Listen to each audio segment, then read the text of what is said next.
John Harkness valued honor, duty, and integrity. Growing up in a small town, he learned the importance of hard work while helping his father at the family auto repair shop. His father, a Korean War veteran, instilled in him a deep respect for service, which John carried throughout his life. After high school, John joined the Marines, quickly earning a reputation for toughness and leadership. John's life changed when he met Julie, a paralegal. They fell in love, married, and built a life based on love and trust. But when the Vietnam War started, John felt compelled to serve, despite being in the reserves. He volunteered for deployment, putting their plans to start a family on hold. Though Julie was supportive, it weighed heavily on both of them. Years later, John reflected on their 50-year journey together while getting a tattoo in her honor, only the second one of his life. As both a mechanic and a Marine, John excelled. He believed reservists like him should help carry the burden of the Vietnam War, even though they weren't being called up due to the high number of draftees. In March 1967, after 3 years of marriage and buying a house, he discussed his decision to volunteer with Julie, who worked at a local law firm. While it was tough, they were financially stable, and John assured her they'd be fine. Julie, though tearful, understood John's strong sense of duty. At 6'6", John was tough, but marriage had softened his rougher edges. The night before he left, they shared an emotional goodbye. "Come back to me safe and sound," Julie said, "and remember, you're mine."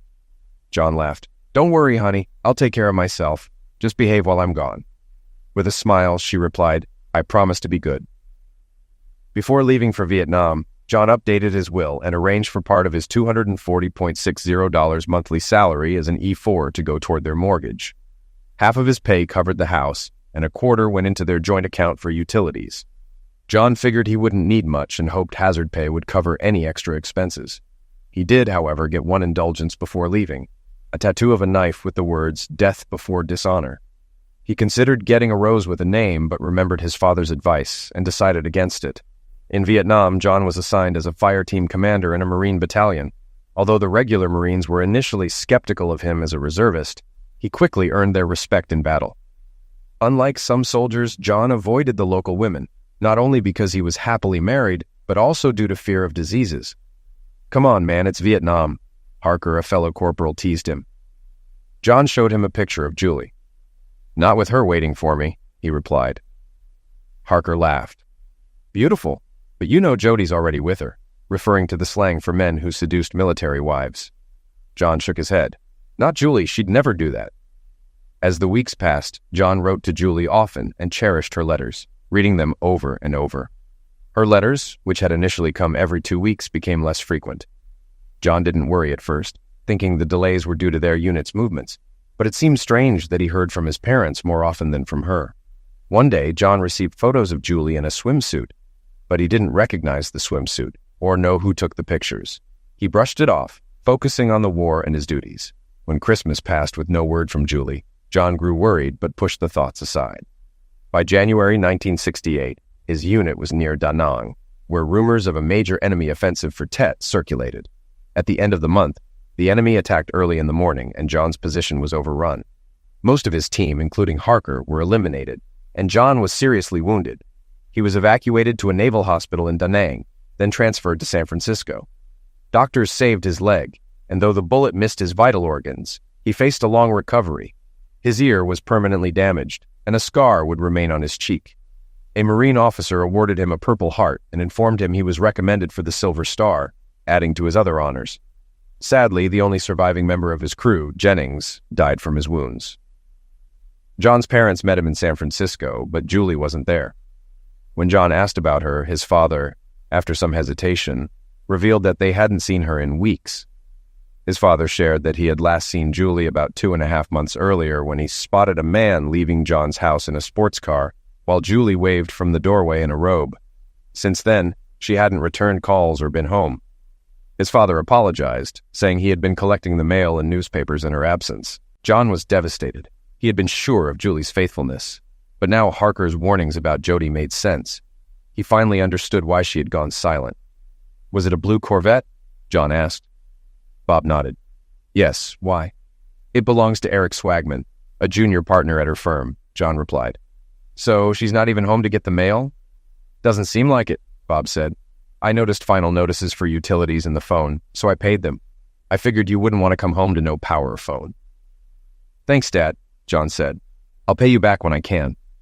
Don't worry about it. Focus on getting better. I can issue a power of attorney if you want. If she hasn't been paying bills, who knows what else she's done. Maybe even emptied your accounts. John called over a nurse to arrange a meeting with a military lawyer. A naval lieutenant commander soon arrived, took notes, and prepared the necessary documents. I'll handle the paperwork for you, Corporal, the officer said. Your parents will get power of attorney. I recommend contacting a family lawyer as soon as possible. We'll meet this afternoon to sign everything.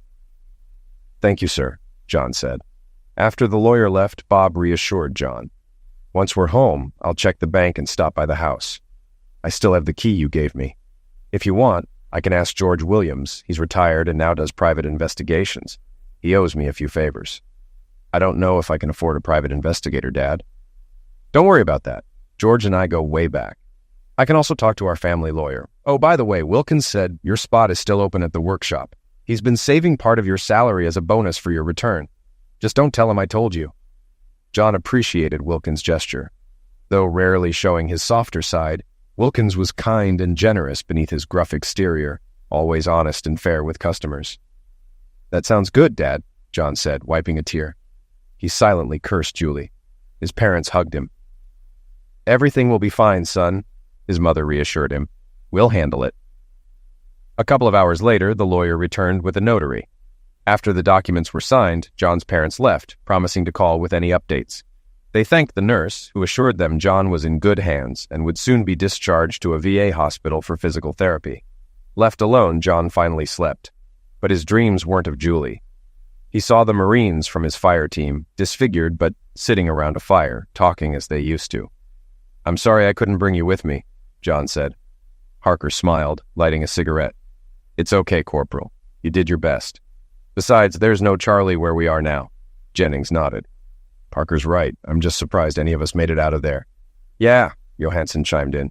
It was only 10,000 of them against the 4 of us, right? Trujillo laughed. I think we took down about 9,000 of them. The others laughed, but Harker grew serious. You've got another battle ahead, brother. We all know it. And about Jody. Yeah, I was kidding back then. But you need to deal with him.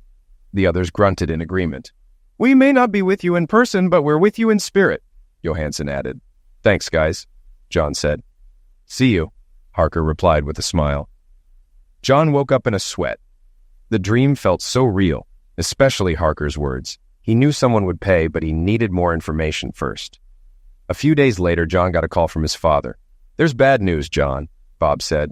Julie drained both your checking and savings accounts, leaving just $5. She also withdrew $8,545 from her own account 2 months ago, all in cash. The only money that came in was your military pay, which she withdrew after each payday. Okay, Dad, John replied. You have power of attorney. Take her name off the account. We don't have credit cards, so that's one less thing to worry about. I'll handle it. I also checked the house. It's a mess.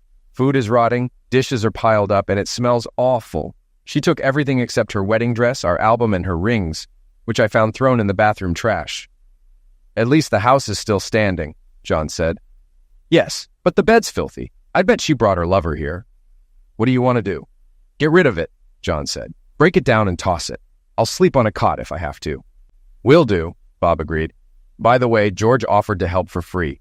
He said nothing's worse than stealing a soldier's wife while he's at war. I also found a lawyer who will handle your divorce at no charge. He can't stand Swagman. George suggests we change the locks, and I agree. Yeah, go ahead with that, John said. How are you holding up? Bob asked. I'm fine, really, John replied. Who are you trying to convince, me or yourself? Bob asked, knowing his son well. Dad, you lost people in battle, right? Of course. John realized it was a foolish question. His father, a second lieutenant in the 1st Marine Regiment under Colonel Chesty Puller, had fought in the Battle of Chosin Reservoir in 1950. He knew all about combat, loss, and pass away. Yes, son, I did, Bob replied. Have you ever had dreams where they talk to you? John asked. Yeah, almost every night at first. They fade over time, Bob said. Did you ever get over it? You never fully get over it. It becomes part of you. You learn to live with it or it will consume you, Bob answered. The next 2 weeks passed quickly for John. His parents called almost daily with updates on Julie. She had moved in with Eric Swagman and was pregnant by him. Their relationship was an open secret at work. John's lawyer, Mike McGregor, filed for divorce on grounds of infidelity and abandonment, along with a domestic violence suit against Eric. Mike also pursued legal action against Julie's employer for violating their moral code and considered filing complaints with the state bar based on evidence George had gathered. Julie was furious when she found out she no longer had access to John's military paycheck account. She called John's parents in a rage, but they told her to ask Eric for money. She was also upset when her house keys didn't work, but they reminded her she no longer lived there. John found this amusing and focused on his physical and psychological therapy. Physically, John's wounds were healing, and he was learning to walk with a cane and crutch. Psychologically, he struggled with both the loss of his Marines and the betrayal by his wife. When his cast was removed, he asked the doctor about driving, and the doctor said he could, as long as it was an automatic. As John was wheeled back to his room, he noticed an orderly hanging up his uniform, now with sergeant's stripes. The doctor entered and explained, "You've been promoted, Sergeant, and you're discharged. You'll continue physical therapy at a VA near home, but don't put too much strain on your leg for now. Let's get you into your uniform, and we'll head to the break room." John found his freshly laundered uniform with corporal's stripes still on it. After getting dressed, the nurse helped him with his boots, polished to a shine. Using a cane, John was led to his wheelchair and taken to the break room. To his surprise, his parents, doctors, nurses, and Lieutenant Colonel Arvin Johnson, his reserve battalion commander, were waiting. The colonel motioned for John to come forward. John surprised everyone by standing with his cane, and Lieutenant Colonel Johnson smiled, shaking his hand. He then read a promotion order, officially appointing John as a sergeant in the Marine Corps Reserves, adding, "And may God have mercy on your soul," which drew laughter. John's parents proudly removed his old stripes and attached the new ones. Then Lieutenant Colonel Johnson read another citation, presenting John with the Silver Star for his bravery during the Tet Offensive in Vietnam. On January 30th, 1968, Corporal Harkness had led his small team of Marines in battle against overwhelming enemy forces near Da Nang, continuing to fight despite being wounded and ordering his men to hold their ground. His leadership and courage had significantly contributed to the defense of Da Nang, earning him the Silver Star. Lieutenant Colonel Johnson placed the Silver Star medal on John's chest and shook his hand. "God bless you, son. Your experience will be valuable for training our men." John's mother hugged him, tears in her eyes. "I'm so proud of you," she said. Bob wiped away a tear and shook John's hand. "Me too." After packing his belongings into a sea bag, John changed into his Class C uniform, khaki shirt and green pants. Marines couldn't wear green uniforms off base. He met his parents, and they headed to the airport. When they arrived home, John no longer saw it as a true home since Julie's betrayal, but he appreciated the privacy. His parents stocked the fridge with beer and snacks, and his mom made his favorite dishes, including lasagna.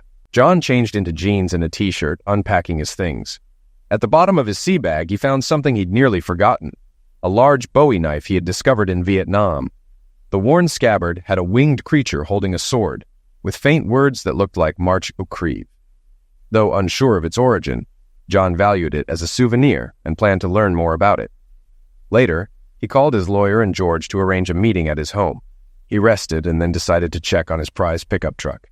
It was still in the garage and appeared in good shape.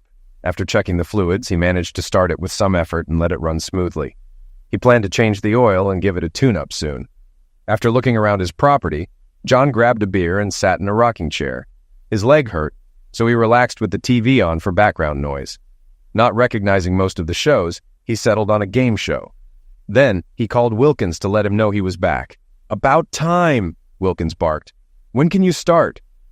John explained his situation with Julie and his physical therapy. "Take all the time you need, son. Just glad you're home. These guys could use your expertise. Stop by this week. I've got a small return gift for you." "I'll be there," John said before hanging up. Later, Mike and George arrived. John greeted them, offered beers, and they sat in the living room. "Good to see you, John," George said. "Congrats on your award. You deserve it. Now, let's get down to business." He pulled out a reel-to-reel recorder. "I've been watching Julie and Eric. One night I followed them to a steakhouse, got a seat near them, and recorded their conversation." George played the tape. Eric's voice came through first. "So, Julie, have you thought about my proposal?" "I don't know, Eric.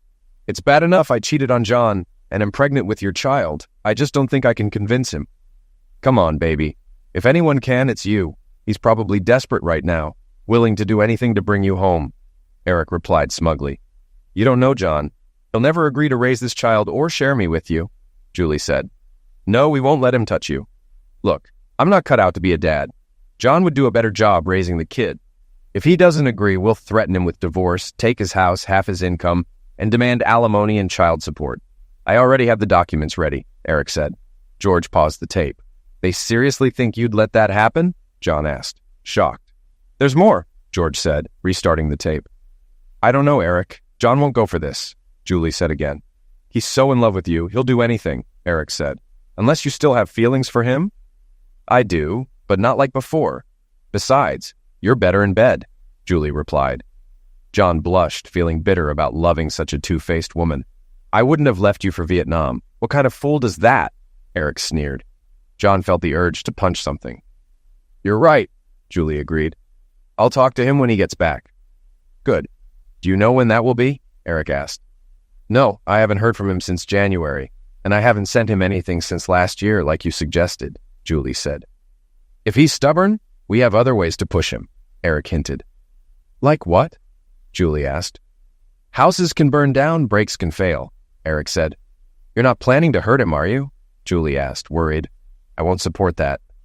"Don't worry, you won't be involved. If something happens, you get everything and you're free," Eric said. "Only as a last resort," Julie agreed. "Exactly. We'll see when he gets back," Eric replied. George turned off the tape. "That's a conspiracy to commit liquidation," John said. George and Mike agreed, adding that it could also be conspiracy to commit fraud and theft, since Julie drained John's accounts. "I filed court papers on my way here and expedited the hearing. There's also a protective order keeping them 100 feet away from you, your house, and your parents," Mike explained. "I talked to the district attorney, and they're preparing a criminal case. I also spoke with a senior partner at their firm, who's outraged. We're filing a lawsuit against the firm for violating its moral code. By the end, Swagman might end up in jail. Your father and I have friends in the department, including the chief," George added. "They'll keep an eye on you." "Any questions?" George asked. "Yes," John replied. "What should I ask for in the divorce?" Mike handed John a folder. "Your dad acted on your behalf," he said. "We're filing for divorce on grounds of infidelity and abandonment.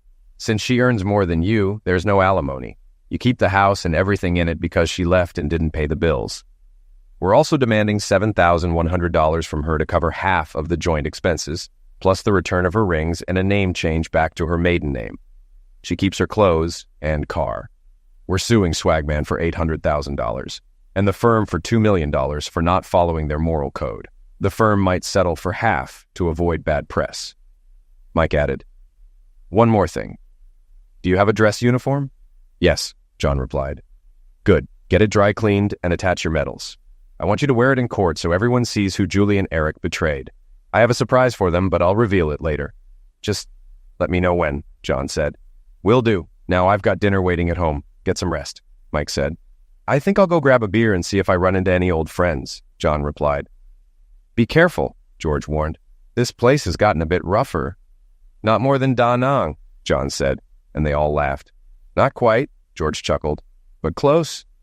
After George and Mike left, John went to his bedroom and changed shirts. He thought about the knife, grabbed it, and hoped to meet a friend who was knowledgeable about knives. He locked the house, walked to the garage, and started his truck.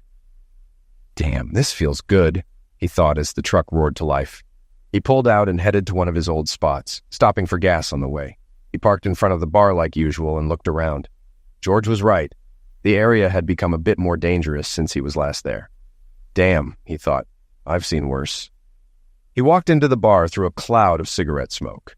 After grabbing a beer, he looked around, searching for familiar faces, but saw no one.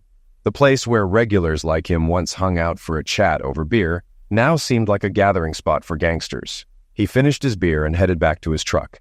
As he passed an alley, he thought he heard a woman screaming for help. He stopped and listened. The scream echoed through the alley. "Please stop!" a woman's voice cried. He heard laughter and swearing. As his eyes adjusted to the darkness, he spotted the source of the sounds. A young woman was surrounded by 5 or 6 skinny men. From where he stood, He could tell they would hurt her if no one stepped in. John reached into his truck and grabbed a tool for protection. He slid it into the back of his belt and crept toward the woman, leaving his cane behind, knowing he'd need both hands. As he got closer, he saw one of the men grab the woman's dress and tear it, exposing her body as she screamed. It was time to act. "Hey!" John shouted. "Leave the woman alone. Didn't you hear her? She said stop!" The men froze and stared at John, unsure of what to make of the scarred white guy standing in their alley. One of them cautiously approached. "Or what?" he asked, pulling out a switchblade and flicking it open, assuming John would back down. John smiled and laughed.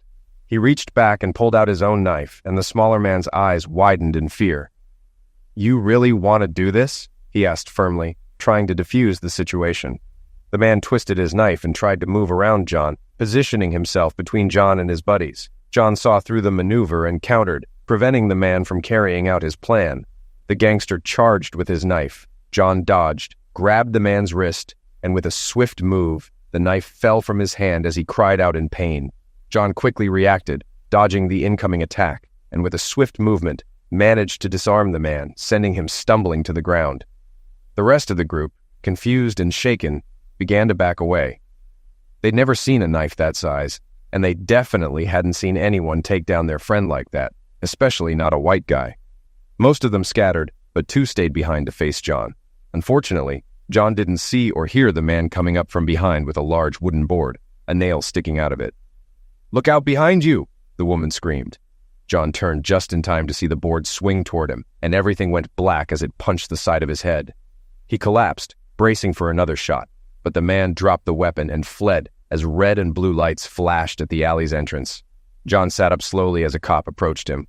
"Damn it, Harkness," the cop said. "Didn't George warn you this was a rough area?" "Yeah," John muttered, holding his head. "I guess I'm too stubborn to listen." The cop surveyed the scene and told his partner to call for a couple of ambulances. He grabbed 2 more pairs of handcuffs, went over to the men lying on the ground and cuffed them. Returning to John, he spotted the large knife beside him. "Now that's a knife," the officer said, picking it up. "Where'd you get this?" "I picked it up in Vietnam," John replied. "Hand it over," the officer said. "Got a case for it?" John pulled out the leather sheath and handed it to him. The officer examined it closely. "Foreign Legion. Seriously?" he asked. "Marines," John said. "Just got back." "I know you were in the Marines, John. I'm talking about the markings on the sheath. That symbol means French Foreign Legion, and the words under it mean march or die. This isn't standard issue. I bet it belonged to a French soldier once." He handed the knife back to John. "Better store this somewhere safe before a tough cop confiscates it. Maybe hang it up in a frame." John nodded. "Yeah, I'll do that." The woman, visibly shaken, approached the officer. "Please don't arrest him, officer," she said. "He saved my life. Those men were going to hurt me." The officer looked at her torn dress. "It's all right, ma'am. He's not under arrest, but he'll need to see a doctor, and we'll need your statement. I'll take him to the ER in my car and give my statement there. Is that okay?" she asked. The cop thought for a moment and then agreed. "All right, miss. You can follow me to the hospital," he said, calling over to his partner, who approached quickly. Another officer glanced at the handcuffed men on the ground and whistled. "Damn," he said. "Isn't this Juan Mendoza, the gang leader we've been hearing about?" The first cop nodded. "Yeah, that's him."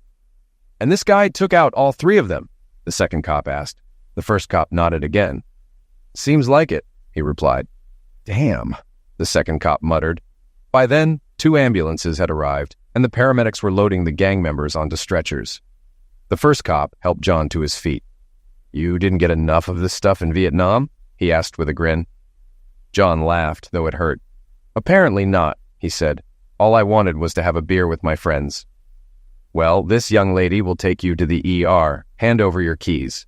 My partner will drive your truck home, and I'll pick him up after we're done at the hospital," the cop said, pointing at John. "And stay away from this place. It's not what it used to be. The regulars hang out at Rockwood on the other side of town now." "Thanks, officer. I'll keep that in mind," John said. He followed the young woman, who introduced herself as Amelia Simmons, to her small Dodge Dart. "Aren't you the guy who earned the Silver Star in Vietnam?" she asked on the way to the hospital. "Yeah," he replied. "How do you know about that?" "Who doesn't? It was all over the news today," she said. "But what are you doing here? Shouldn't you be home with your wife or something?" John couldn't hold back and started crying quietly. He didn't know what hurt more, Julie's betrayal or the fact that strangers seemed to care more about him than his own wife. "Sorry," Amelia said. "I didn't mean to upset you. What happened?"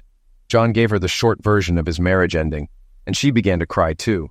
She pulled into the ER parking lot, found a space, and hugged him. "That's awful," she said. "That woman doesn't deserve you." Tears streamed down her face. John looked at her and asked, "Why are you crying?" "Those men were going to hurt or even eliminate me. But you stepped in when you could have died. You don't even know me, yet you were willing to risk your life for me," she cried. "I can never repay you for that." John hugged her back. "You don't owe me anything," he said. "No, I do. I owe you everything. You saved my life even when you were already hurting. So I'll do the same for you. No matter how long it takes, I'll help heal your broken heart," she said. "I promise, no one will hurt you again. Not like she did." "You don't even know me," John said. "And you didn't know me either," she replied. "But after tonight, I know all I need to. John Harkness, you're my hero, my knight in shining armor. I want to take care of you, hold you, and fill the emptiness in your heart. Please let me." John considered her words. He looked into her eyes and saw only love, no deceit. There was a beauty in her he couldn't quite describe, perhaps because of all the pain from Julie. In the back of his mind, he heard Harker's voice. "Come on, Corporal." "Sorry, Sergeant." John smiled, though Amelia didn't know why. "Okay," he said, kissing her gently. She hugged him tightly. "You won't regret this, John, I promise," she said. They entered the emergency room where the officer was waiting while the doctor examined John and Amelia. The doctor cleaned John's cheek wound and took x-rays. After reviewing the images, he looked at John. "You must have a jaw made of steel," the doctor said. Amelia was fine as well. John gave his statement about the evening's events, and the officer seemed satisfied. "John," the cop said, "Amelia's a good girl, but she's had it rough. Her parents died in a car crash a few years back, and she's been on her own since. Her last boyfriend was abusive. She finally left him, but now she's homeless and has been living in her car for 3 days. I know you've got your own problems, but maybe you could help her out. Heck, maybe you both can help each other." "Thanks," John said. "Maybe you're right." John was taken aback by what the officer said. Amelia hadn't mentioned any of her struggles, yet she had been there comforting him. He felt something he hadn't felt in a long time. Love, maybe. Whatever it was definitely better than anything Julie had given him. The officer handed him a card. "Call me if you need anything," he said before walking over to Amelia. "Follow me to John's house. I need to pick up my partner anyway," he said. She thanked him, and they left the ER. They drove to John's house in silence. John had a lot on his mind. His soon-to-be ex-wife had treated him like dirt. His fellow Marines were gone. And now there was Amelia. John didn't believe in coincidences, but he couldn't help but wonder. Both of them were in pain, but each had set their pain aside to help and comfort the other. They finally arrived at John's house, and after the officers left, he invited her inside. "It's okay, Amelia, I don't bite. It's way more comfortable here than in your car," he said. "I don't want to impose," she replied. John grabbed one of her bags from the car. "Nonsense," he said. "It's no imposition. I've got a spare room, and it's a lot safer than sleeping in your car at a rest stop." "Okay," she said. "You're probably right." Once Amelia's things were set up in the guest room, John invited her into the living room and offered her a cup of coffee. She accepted and settled on the couch. While making coffee for both of them, they swapped stories. John told Amelia about his marriage and time in Vietnam, and Amelia shared her life story. John learned that her parents were hardworking but had struggled financially. They died in a car accident while they were living in an apartment, leaving Amelia with nothing. She sold what little she had but ended up on the streets. The small savings her parents left behind went toward their final expenses. After losing her job as a secretary when her boss moved, she found work as a waitress at a diner near the alley where she was attacked. She earned just enough to share an apartment with a friend, but when her friend moved to another state, Amelia couldn't afford the rent alone. She dated a man briefly, but he became violent when she refused his advances. So she left and returned to sleeping in her car, hoping to save enough to rent a room. "Why don't you stay here?" John asked. "I can't take advantage of your kindness like that," she said.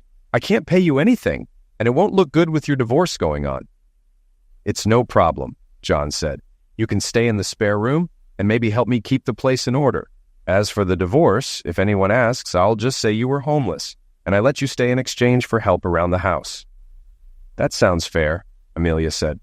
"I hope you don't get tired of me." John laughed. I doubt it, he said. I hope you can stand looking at this ugly face, he added, pointing to his scar. She gently ran her fingers over his scar and ear. I can handle it, she said. Actually, I think it makes you look tough, like someone who doesn't take crap from anyone, John chuckled. Flattery will get you far. By the way, things might get a little hectic here for the next couple of days, he said. Julie and her lover are getting their papers tomorrow morning, so I expect the phone will start ringing around 9 a.m. I also have some errands. Want to join me? Of course, she said. I've got a few days off. Well, I don't know about you, but I'm exhausted, and my leg is starting to hurt. I'm heading to bed, John said. I'll come with you if that's all right, she said, following him down the hallway. Do you mind if I sleep with you tonight? No, Zex, I just need someone to hold me. Of course, he replied. I promise to behave. She smiled and went to the bathroom to shower and change, while John got ready for bed. He was already under the covers when she returned, wearing a long t-shirt and underwear. She slid under the blanket and he instinctively wrapped his arms around her. She placed her hand on his chest and rested her head on his shoulder. She feels so good, John thought. They fell asleep and woke up the next morning with John still holding Amelia, his hand on her bare bosom. He quickly pulled away, startling her. Sorry, he said. Amelia smiled. They showered and got ready for the day. While Amelia prepared breakfast, John got dressed. At 9:20 a.m., the phone rang. What the hell is this, John? Julie yelled. I don't want a divorce. And what's all this about cheating and abandonment? I don't care what you want now. Julie, John replied. You moved out, refused to pay the bills, stole thousands, slept with Eric Swagman, moved in with him, and now you're pregnant with his baby or someone else's. That clear things up? I didn't know you were back, John, or I would have come to you, she said. Nonsense, Julie. It was all over the news. People I don't even know welcome me home. But not you. You were too busy cheating with your boyfriend to care about your husband, he said. You don't understand, John. I still love you, she cried. No, you don't, Julie. I haven't heard from you since last year. I found out everything from my parents when they visited me in the hospital after I got shot. You didn't even send me a card. How can you claim you love me when you're carrying someone else's child? But I love you, John, she insisted. No, you don't, Julie, he said sharply. What did you tell him when you talked about me raising your fool? How do you know what I said? She asked, crying. He had never spoken to her like this before. Do you really mean it? Just sign the damn papers and get it over with. We're done. And I'll take your boyfriend down with you. Suddenly, Eric picked up the phone. Listen, a-hole, I'll bury you, he threatened. I don't think so, idiot. Tougher men than you have tried and ended up 6 feet under. You want to go up against me? I'll bury you, and you'll be begging for mercy. I heard you planning to torch my house and mess with my truck. Try it, and I promise you, you'll regret it. You'll be lucky not to end up in prison, John replied. We'll see, Eric shot back. Julie got back on the phone. John, please, let's talk this through. There's no need for a divorce. Eric and I have a proposal for you, she said. If you want to talk to my lawyer, John responded. Here's my proposal. Go to hell and die. He hung up and punched the wall. Damn her, he yelled. Amelia came up and hugged him. It's okay, John. She had it coming. They both did. Let your lawyer handle this. That's why you pay him. Calm down, please, she said. How can she say she loves me after everything she's done? John asked. I don't know, John, Amelia replied. It's obvious she's not in her right mind. Come on, didn't you say we had things to do today? Let's get going. You're right, he said. What's first on the list? She asked. I need to visit my civilian boss, get my dress uniform dry cleaned, and have the medals pinned on it. Then, buy parts for the truck and do some maintenance, he replied. Let's get to it, she said. We've got a busy day. But first, I'll call my lawyer, John added. Amelia agreed, and John made the call, telling Mike about Julie's earlier call. Yeah, I figured she'd lose it, Mike said. And Swagman looked ready to break something. I'll be curious to see what they come up with. By the way, I talked to Lee. He's meeting with the senior partners and board this afternoon. Also, make sure your dress uniform is ready. Trial's next Friday. Got it. Thanks, Mike, John said. I'm taking care of it today. I'll call if anything else comes up. They left the house and dropped off John's uniform and medals at the cleaners, giving detailed instructions on how to handle them. The owner, an old military vet, knew exactly how to do it right. Then they headed to old Wilkins's shop. Hey, boss, John said as he and Amelia walked in. Wilkins glanced up from a stack of papers. Well, look who it is, Wilkins said. Damn, I need a secretary. I don't have time for all this paperwork. I've got cars to fix. John glanced at Amelia. Seriously, you need a secretary? Hell yeah, Wilkins said. I've got paperwork, phones to answer, and customers to deal with. I know someone who was a secretary and might be looking for a better job. Interested? John asked.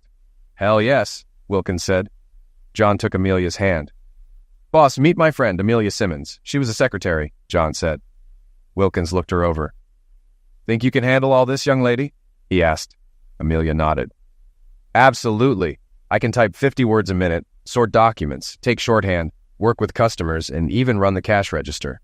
Wilkins considered her for a moment. Are you working now? He asked. Yes, but I'm a waitress and not making much, she said. Here's what I'll do. Give your boss 2 weeks' notice, then come work for me. I'll start you at $125 a week since you're John's friend. How's that sound? Wilkins offered. That sounds great. Thank you, Mr. Wilkins, she said, smiling. You know anything about cars? He asked. Not as much as you, but my dad taught me a lot, she replied. Even better, Wilkins said. Oh, John, I've got something for you, Wilkins said, pulling out an envelope from his desk and handing it to John. Consider it a welcome home bonus. John opened the envelope to find a check for $2,340. He shook Wilkins' hand. Thanks, boss. This means a lot. You've earned it. Deal with your cheating wife, then get back to work, Wilkins said, grinning. It's on my list, boss, John replied with a smile. Wilkins waved them off. You guys go. As they left the shop, Amelia looked at John in amazement. Wow, $125 a week? I've never made that much. Thanks again, John. You're welcome, John replied. Did you know that's almost double what I make as a sergeant in the Corps? Really? Amelia asked, surprised. Oh yeah, John said. So you really know about cars? Yes, my dad taught me how to tune cars, change belts and tires, and do oil changes. We didn't have much, so he fixed everything himself, she said. Don't tell Wilkins that. He'll have you under every car in the shop, John joked. Amelia laughed. I wouldn't mind getting some grease under my nails. You take care of the truck and I'll show you what I can do, she said, giving him a wink. John grinned. Damn, girl, I think I'm in love. Amelia giggled and kissed him on the cheek. Me too, she whispered. They stopped at John's bank, where he deposited the check and set aside 10% for savings as usual. He kept $100 in cash and ordered new checks, without Julie's name on them. Then, they went to the auto parts store to pick up everything John needed for the truck. After grabbing burgers, they headed home. Home, John thought. With Amelia by his side, it really felt like home. He parked the truck in the garage and started prepping for work while Amelia changed clothes. When she returned, she wore old jeans and a t-shirt. So, what's the plan? John asked. Amelia grabbed the spark plugs and wires. I'll do the spark plugs and wires while you handle the oil, she said confidently. Okay, John said, surprised. You know how to check the spark plug gaps? You're kidding, right? She replied, gathering the tools and getting to work. John was amazed at how smoothly she handled the tools. He worked on the oil change while she replaced the plugs, wires, rotor, and distributor cap. When he finished, he inspected her work, genuinely impressed. Everything looked perfect. Still, John knew looks could be deceiving, so he lowered the truck, climbed in, and started the engine. It hummed smoothly, just as he'd hoped. He revved the engine, listening for any issues, but there were none. Satisfied, he turned off the engine and looked at Amelia, now with oil smudges on her hands and face. In that moment, she looked more beautiful to him than Julie ever had. Well? She asked, a bit unsure.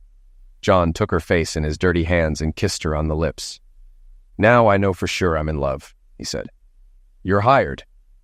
Amelia smiled, not caring that her face was even dirtier now. John handed her some hand cleaner. There had been a time when he wished Julie would share moments like this, but she always found his work too dirty. After cleaning up, Amelia cooked dinner, and they spent a quiet evening watching TV. For the first time in a long while, John felt content and didn't think about his soon-to-be ex-wife. The next few days passed quickly. John picked up his uniform from the dry cleaners and spent hours removing loose threads, polishing his boots, and shining his cap visor. Amelia handed in her resignation at the diner, only to be told she was fired on the spot. She left, knowing she'd have to return for her final paycheck in a few days. As the days went by, John and Amelia grew closer. They both agreed to wait until John's divorce was finalized before deepening their relationship. John found this difficult.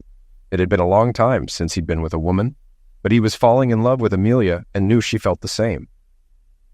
Finally, the day of the court hearing arrived.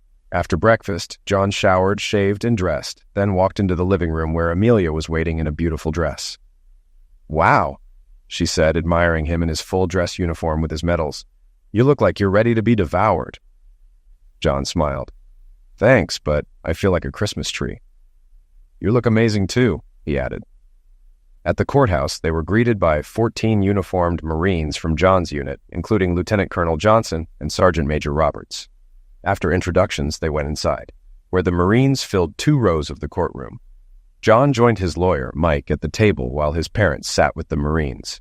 John glanced over at Julie and Eric at the other table. Julie's eyes widened at the sight of the man she had betrayed, while Eric smirked, resting his hand on Julie's pregnant belly. Julie hadn't noticed Amelia yet. The judge entered, and the bailiff instructed everyone to stand. Once seated, the judge noticed the Marines and asked, "What brings you here today, gentlemen?" Lieutenant Colonel Johnson stood.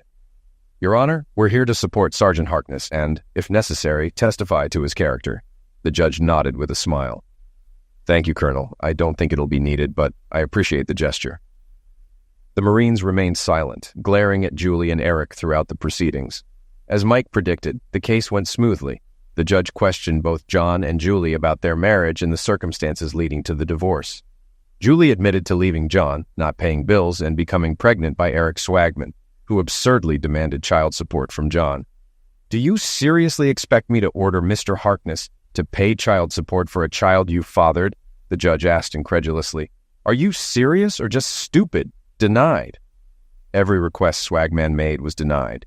In the end, the judge ruled in John's favor, granting him the house, issuing a permanent restraining order, denying child support, and ordering Julie to return half of the money she withdrew from their joint account. She was also instructed to revert to her maiden name. There was no need to return the wedding rings, as Julie had already discarded them. Swagman tried to object, but the judge silenced him with a sharp rap of the gavel. "And as for you, Mr. Swagman," the judge added, pointing with his gavel, "I'm ordering an investigation into your role in all this. At a minimum, there's a serious conflict of interest here, and the district attorney is considering other charges, including conspiracy." Swagman's face reddened as the judge continued. "Your actions today will weigh heavily on any future proceedings. Mr. Harkness's divorce is granted." Swagman jumped up in a rage. "You fool! I'll have your ex and any other woman you're with, and I'll bury you." John stayed calm. "I don't think so," he replied quietly. Swagman looked around, his anger meeting the stern gazes of the Marines and John's steady indifference. Julie avoided his eyes, her head hung in shame. Before Swagman could say another word, the bailiff stepped in, placing a firm hand on his shoulder and guiding him back to his seat. John shook his head, as Swagman sat defeated. Lee Marcus, who had been watching from the back of the courtroom, approached. "You're fired," he told Swagman bluntly. "I'm also filing a formal complaint with the bar. Pack your things and leave by the end of the day." Swagman clenched his fists, but said nothing as Lee turned to Julie. "Julie, you're still employed, at least until you have the baby and recover. After that, we'll reevaluate your position." Julie nodded silently as Lee turned to John. "Sergeant, thank you for your service," Lee said, shaking John's hand. "On behalf of the firm and our board, I apologize for everything you've gone through." John nodded, his gaze still fixed on Julie. Lee then addressed Mike.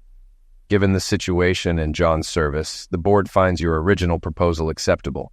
No need to prolong this or waste any more money. Let's finalize the details next week." Mike nodded. "Thanks, Lee. I'll call you Monday." As Lee left, John turned to Amelia, who had quietly observed everything. She embraced him tightly, and he took comfort in her presence. When they parted, John noticed Julie watching, tears in her eyes. "John, I'm so sorry," Julie said, her voice shaking. "I didn't mean to hurt you." John's response was cold. "Well, you did." Julie wiped her eyes. "Why did it have to come to this?" "You weren't there, Julie. Eric was. You saw dollar signs and made your choices. Now you live with them," John said. Julie's voice was barely audible. "What's this about you raising my baby?" John's eyes narrowed. "Eric thought I'd raise your child while you stayed with him. It's ridiculous."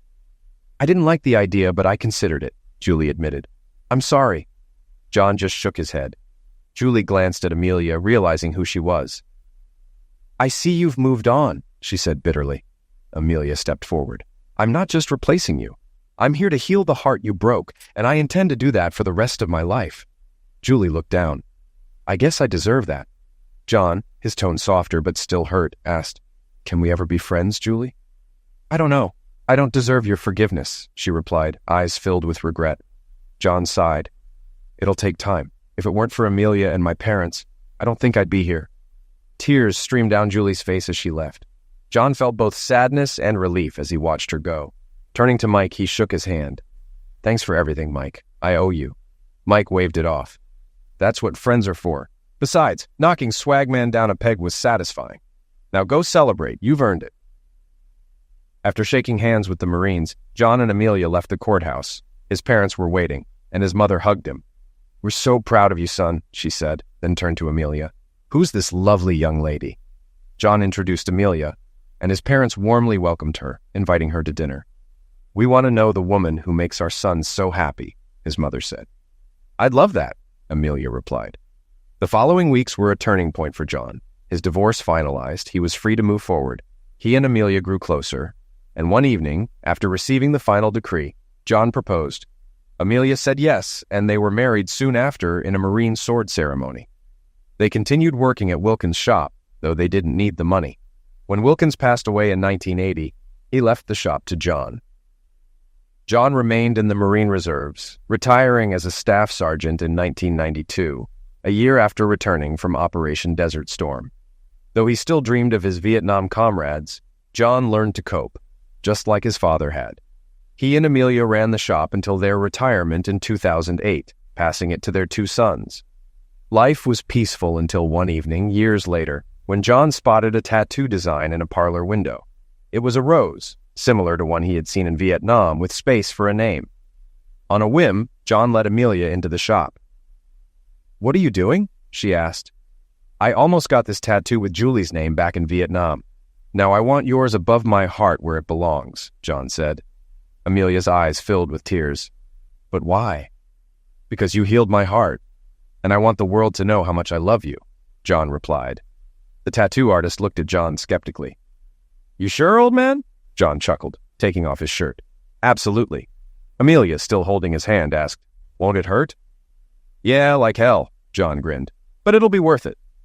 As the needle buzzed to life, John smiled, knowing the pain was nothing compared to the love he'd found.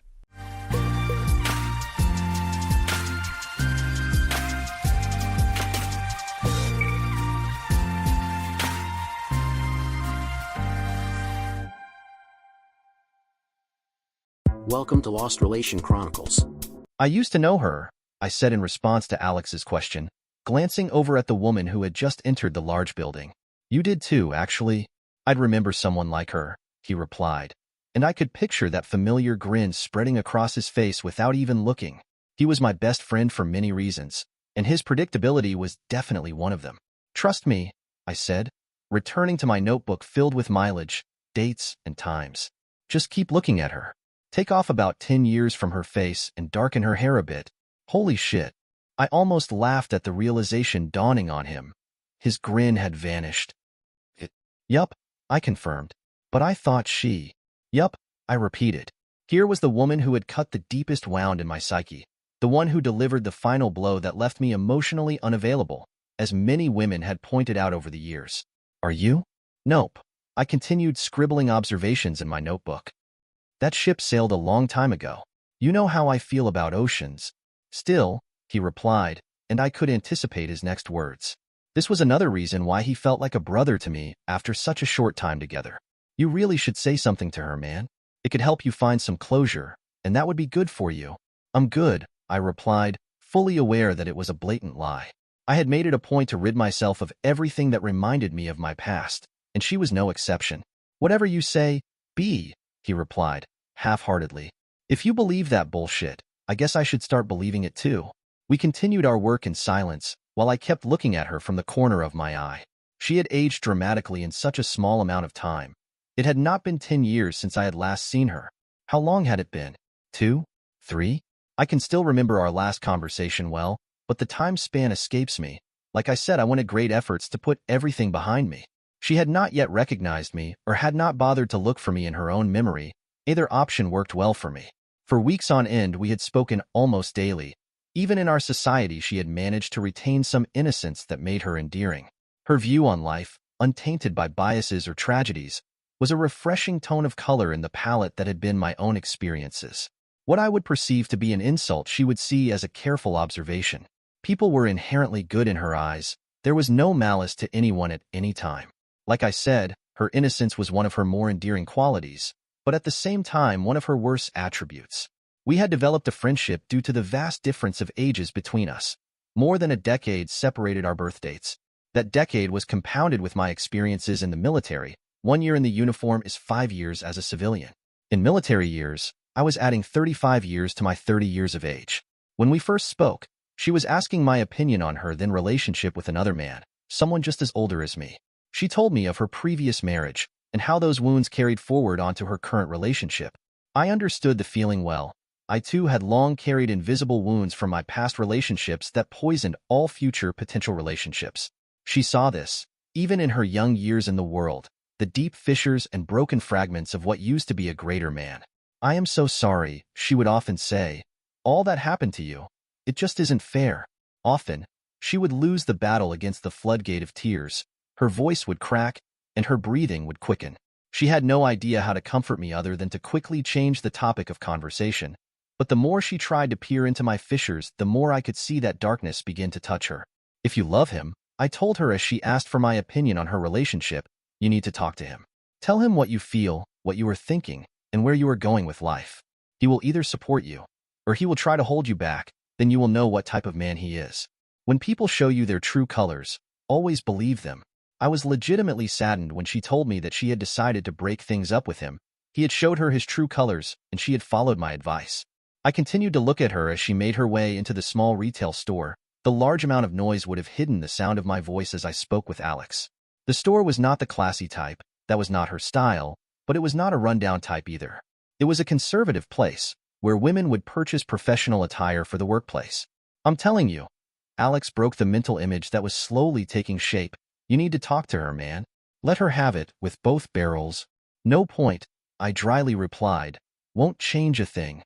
"Inner peace, my man," he replied, making his best impression of a philosopher. "Won't get it until you confront her. She tore you open, man. I can see it in the way you were looking at her just now." "Almost did," I replied before continuing to make the small adjustments to the motorcycle that had carried me for so many miles. This was the third Harley Softail that I had owned. The first two were lost in separate accidents from which I was lucky enough to walk away unscathed. It did not escape me, the irony of that situation. I carried every broken promise and every failed relationship with me like armor, but despite the close calls on the bike, I still rode fearlessly. It was the last respite to an otherwise chaotic existence. Alex had a good point. I would eventually need to confront some of those demons with more than alcohol and cynicism. The more she and I had spoken, the closer we became. She was morbidly curious about my experiences, hanging on to every syllable that I birthed with each story I would share. Some were about the funnier times I had shared while living beside strangers that would become brothers. The profanity-laced rants that I would often go on brought her an immeasurable amount of entertainment, often leaving her clutching her belly from the laughter. But not all my stories have a happy ending. With those she readily shared with me the mournful silence as I remembered faces that I would never see again. "I want to help you," she told me one day. "Like you have helped me." "What do you mean?" "You made me see happiness," she replied as she placed her head on my shoulder. "You have given me such a different worldview. I have learned so much from you, and I want to give you something." She pulled off from my shoulder and looked into my eyes. "You know I pray for you every day? Why would you do that?"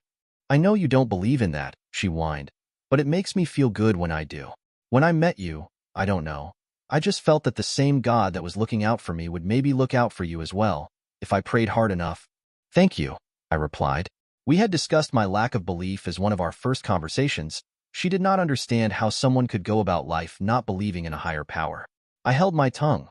She did not need to know the vile and degrading things that I had witnessed over the years.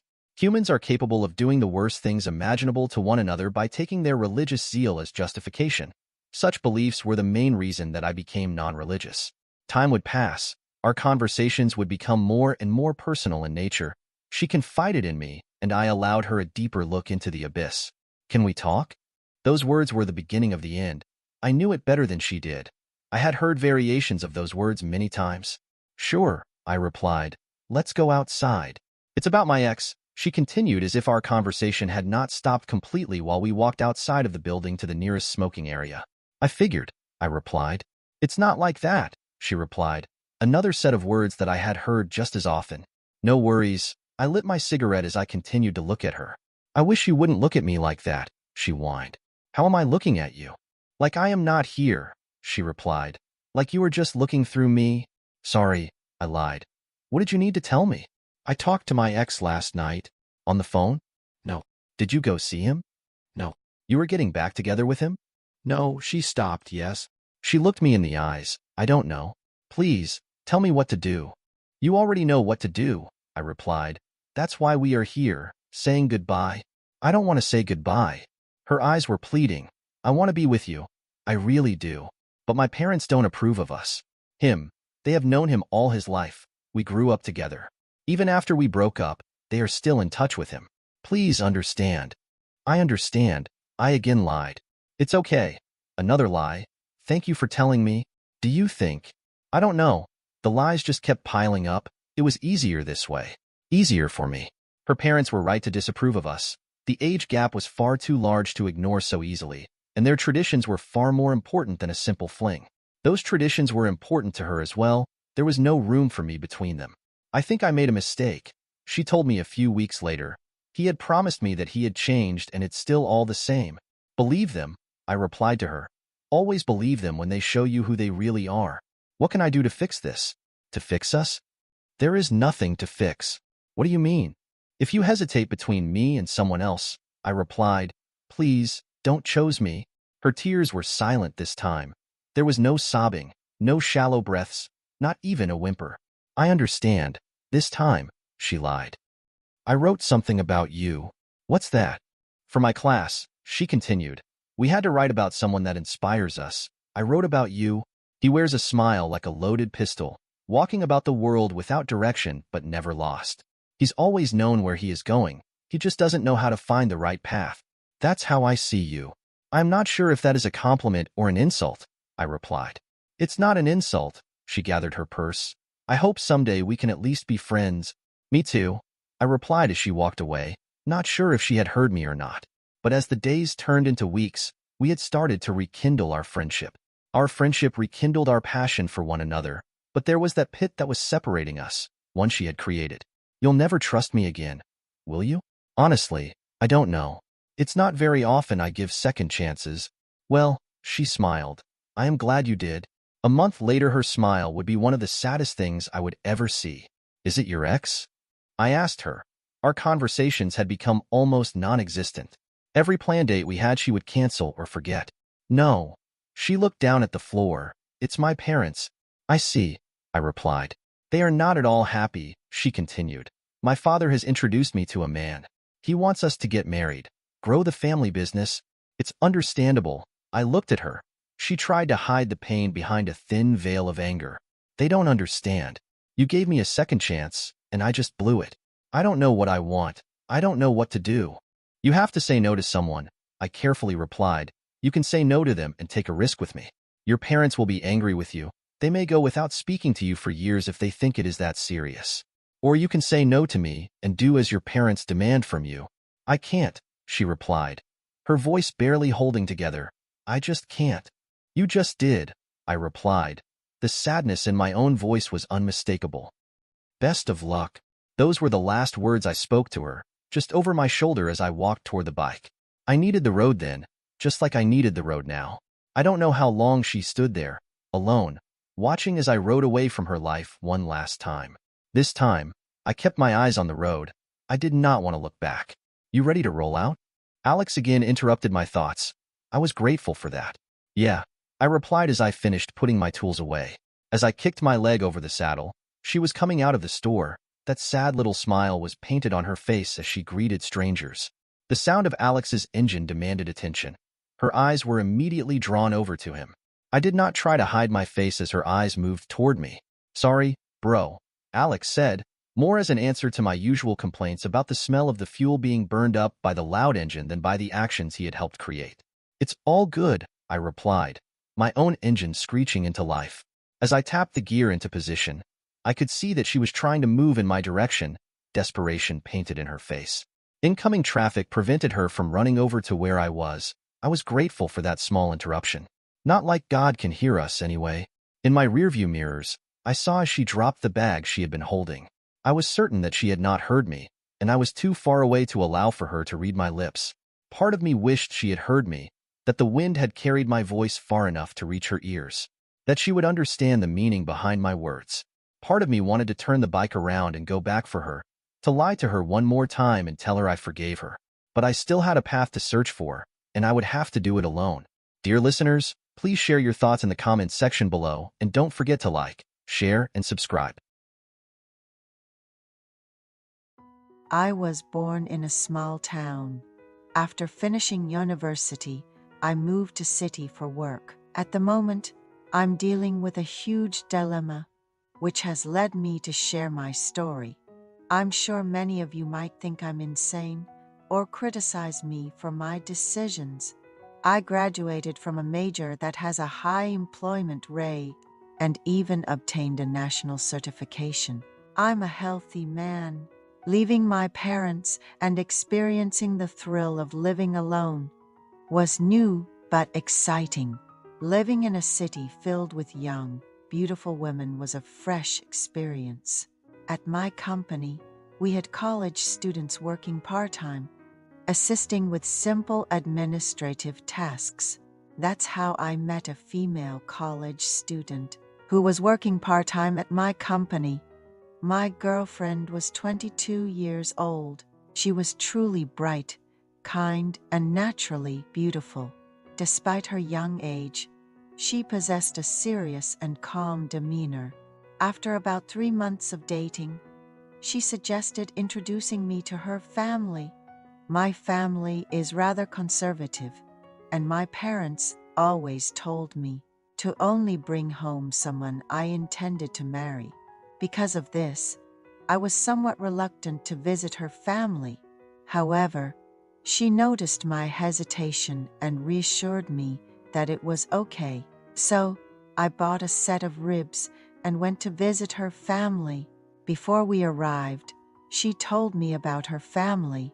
Her parents had divorced due to her father's infidelity 10 years ago, and her mother raised her alone. Her mother was a young mother, having given birth in her early 20s. When I met her mother for the first time, she looked very young. Her skin was clear. She was beautiful and looked youthful. Without realizing, I commented, "Wow, you're so young." She responded to my comment with a bright smile, revealing her perfect teeth. Her mother was cheerful, and we clicked well. After a pleasant meal, I was glad that I had paid her a visit. According to my girlfriend, despite her mother's cheerful demeanor, she never showed interest in other men. However, as time passed, I became closer to my girlfriend's mother. She enjoyed hiking and suggested that we go to Guanak Mountain together. My girlfriend disliked hiking and refused to go, but I enjoyed it, so I accompanied her mother. She brought cucumber and snacks, and we sat at the summit of the mountain, enjoying the coffee she had brought while chatting. When I first met her mother, I thought she was a slightly youthful middle-aged woman, but after the hike, I felt closer to her. The vibrant look of a woman in her early to mid-40s was quite appealing. After descending the mountain, we went to a nearby restaurant and enjoyed a corn, jelly salad and rice wine. And that's when things took a turn. She told me about her difficult early married life. Her ex-husband was a company employee who drank every day. Even on weekends, he would go out drinking and only occasionally came home sober. One day, a woman called their home and said, "Let go of your husband. We are in a serious relationship." My girlfriend's mother, shocked and in disbelief, ended the call. After investigating, she found out that her husband had been dating a woman he met at a bar during a company dinner. He had lied to the woman saying, "I'm a divorcee," My wife ignored me and cheated, so we divorced. However, women's intuition is strong. The mistress noticed that he didn't seem like a man living alone. His neat appearance, maintained by someone else's efforts, gave him away. One day, she finally asked if he was really divorced and suggested they live together. However, my girlfriend's father confessed, "No, I'm actually still married. My wife never cheated on me. I lied to you because I love you." He said that he forcibly obtained the home phone number to confirm his lie. It was shocking. He painted his perfectly fine wife as a cheating woman. After that, they got a divorce by mutual agreement. He put all his effort into their only daughter and managed to send her to a good university.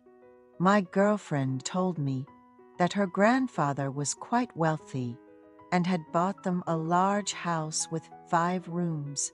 When they divorced, the house was put under her mother's name, and he provided child support and living expenses, so they were able to raise my girlfriend without much difficulty. As I heard about the hardships that my future mother-in-law had gone through, I respected her even more and raised my glass to her. That night, sparks flew between us, and we ended up in a motel near the entrance of the mountain. After her divorce, she hadn't been in a man's arms, and she held onto my arm, saying how satisfied she was. I also felt a different sensation from being with her compared to my girlfriend. We ended up repeating the act 2 more times. From that day on, she became my woman. Even when I was with my girlfriend, I found myself thinking about her mother. I invited her to join us on dates because I missed her. We went to the suburbs in my car, enjoyed delicious food, drank tea, and even went to see performances. Both my girlfriend and her mother enjoyed it. We continued this comfortable relationship until my girlfriend graduated from college and started working. My girlfriend landed a job at a newly opened company and was incredibly busy. She worked overtime almost every day and usually came home around midnight. Whenever my girlfriend worked late, her mother would inevitably call me. Even though I knew my girlfriend was working late, I still received calls from her mother. After the incident with her, I was conflicted about how to treat her. Using dinner as an excuse, she invited me over to her place. Since I hardly ever went home to eat after work, I would head over to her place. She had certifications in Korean and Western cooking. She prepared different main dishes and side dishes each time, and they were all delicious. I loved my girlfriend, but honestly, I also really liked my future mother-in-law. After dinner, the next course of action was obvious.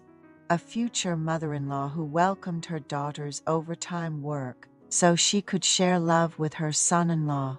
I spent 2 to 3 nights a week with her and spent about 1 day on the weekend on a date with my girlfriend. After being with her mother, I felt terrible guilt for betraying my girlfriend. However, seeing how happy her mother was with me also made me feel sympathetic.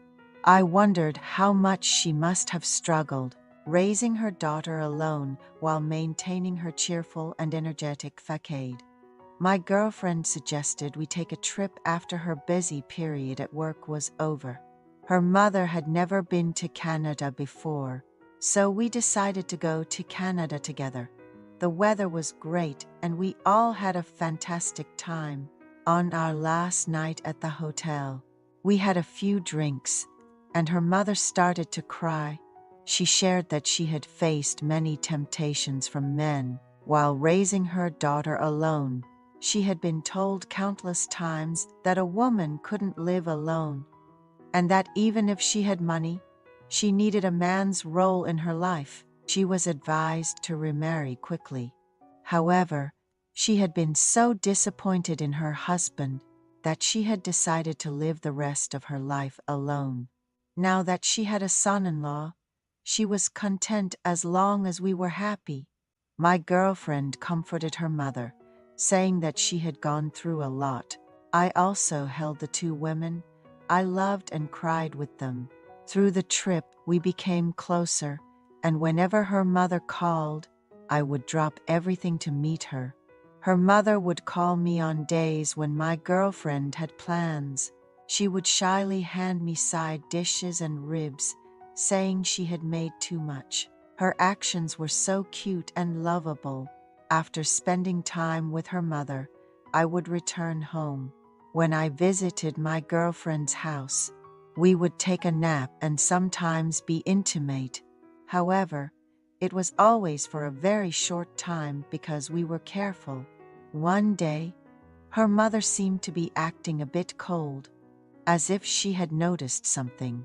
I called her that night and we spent time together. I think we will live together in my girlfriend's house once we have our wedding.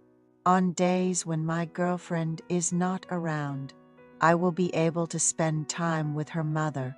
I feel like I am walking on thin ice, knowing that we could get caught someday, but I can't give up either of them. Both women are precious to me. I, a man who is in love with both his girlfriend and her mother. What should I do? Who can stop the love between two adults? I can't just leave her mother alone. It's true that my desires have led me to this unconventional situation, but if you knew our future mother-in-law, you would understand why I am doing this. She is special to me.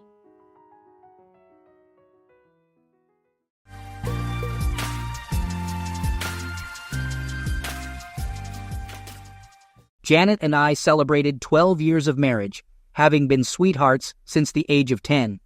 Opting out of college, I landed an entry-level job as a draftsman at Desmond Engineering right after high school. A year later, we tied the knot, and the following year brought the joy of becoming parents to twin girls, Bethany and Brittany. Despite initial challenges, diligent budgeting helped us through. While still a draftsman, I moved up a few grades, improving our financial situation. We managed to purchase a modest home and owned 2 decent cars. Although not brand new, they were far from outdated. Janet fulfilled her dream of being a housewife, and with our financial stability, she didn't need to work. Both of us remained healthy and fit. Janet had a bit more stature than our wedding day, standing just over 5 feet tall, with dark brown hair and bangs resembling little Marie Osmond. Personally, my physique hadn't changed much since my high school football days as the right tackle. Billy Martin moved to Reading from Lancaster about a year ago and took a job with Desmond Engineering as a surveyor.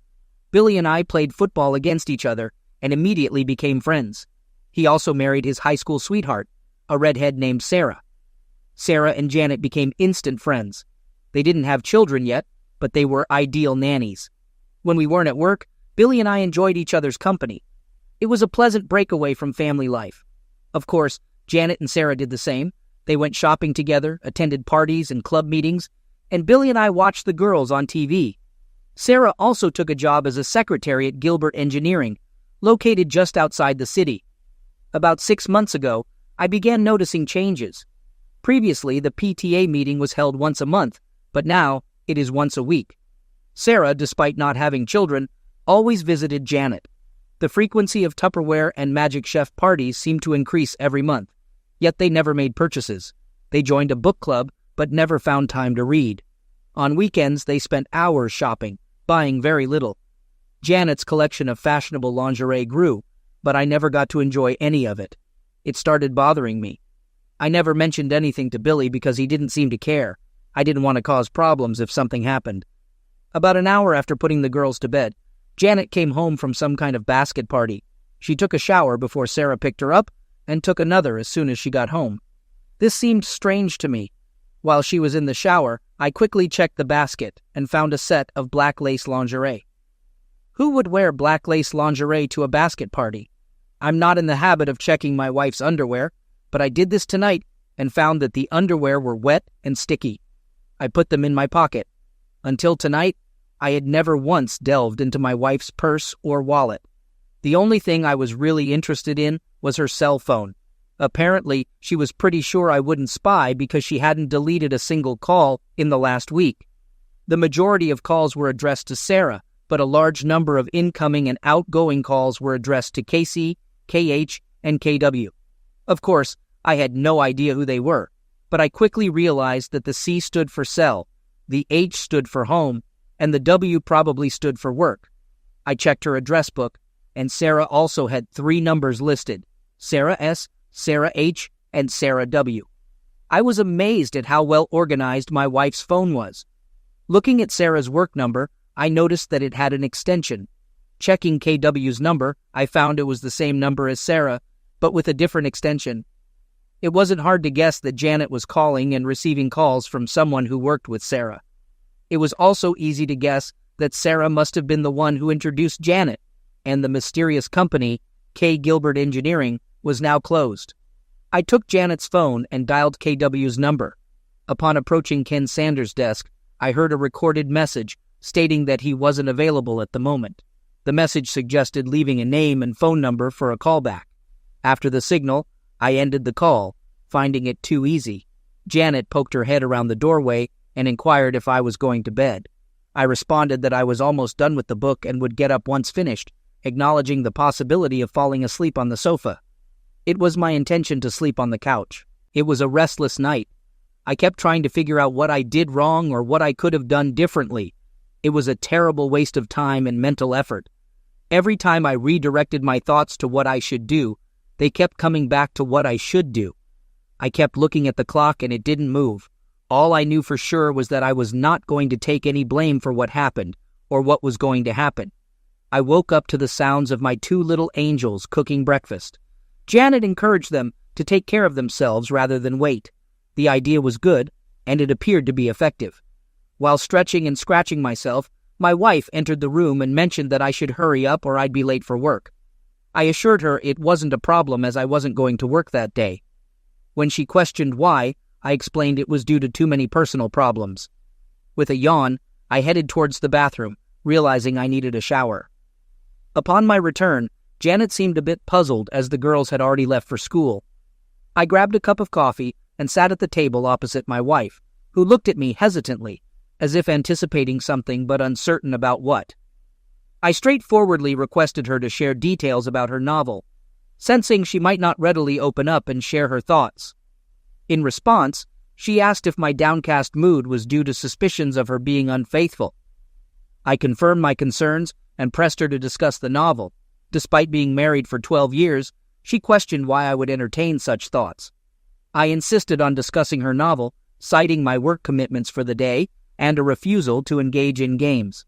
My wife, with affection, let out an exasperated sigh and leaned in, reassuring me that there was no romance in her novel. I sarcastically acknowledged her honesty, but expressed my inability to appreciate it at the moment. She leaned back, sipping her coffee as if she had taken control of the situation. I then asked if she could answer a few simple questions, to which she agreed. I inquired about her frequent attendance at PTA meetings every week, despite the PTA secretary stating they only held monthly meetings and she hadn't attended one in 6 months. In response, she expressed confusion and a bit less sassiness, claiming she didn't understand what I was implying. I pointed out that she and Sarah attended non-existent PTA meetings every Tuesday and questioned why she would lie about such a matter. Janet took some time to reflect on the question and eventually found an answer. She apologized, explaining that on Tuesday nights, she and Sarah went to Rosie's Cantina for ladies' night to enjoy 2-for-1 margaritas. They hadn't informed me to avoid any misunderstandings, considering Billy and me. She admitted it was a mistake and promised to inform us from now on. I remained skeptical, stating that I would verify her explanation. I suggested Sarah might support her, but I questioned what the people at Rosie's might say. In response, she emphasized that I was making a big deal out of it. She then shifted the focus, asking about my behavior at little Tupperware parties, questioning why I took a shower before leaving and another upon returning home.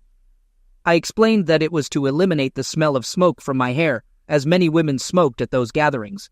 She continued probing, asking why I wore fancy underwear to those parties, but not for her, unless it was a special occasion. I admitted not having a good answer, stating that I just wanted to feel dressed up when going out.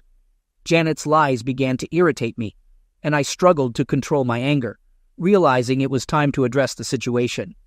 I confronted her with the soiled underwear I found the previous night, accusing her of deception. I expressed my awareness that the substance on the underwear was not mine, and warned her against claiming it was due to a yeast infection. My anger escalated, and I demanded an explanation. Janet fidgeted in her chair, avoiding eye contact, seemingly unable to provide a quick response. Frustrated, I pressed her further, questioning why she had come home with soiled underwear and insisting on an explanation. She urged me to stop and expressed her inability to endure the situation any longer, claiming we had been married for 12 years. She questioned how I could treat her in such a manner. The continuous stream of lies and constant denial overwhelmed me with all the strength I could muster. I hurled my partially filled coffee cup across the room, shattering the front of the microwave. This time, there was no doubt I had Janet's attention. The expression on her face was new, as she had never witnessed my anger before. Leaning over the table, I confronted her loudly, demanding information about Ken Sanders. She rose from the chair and moved towards the sink, trying to evade the conversation, repeatedly stating that he was just a friend. I persisted, asking if she had a close relationship with him.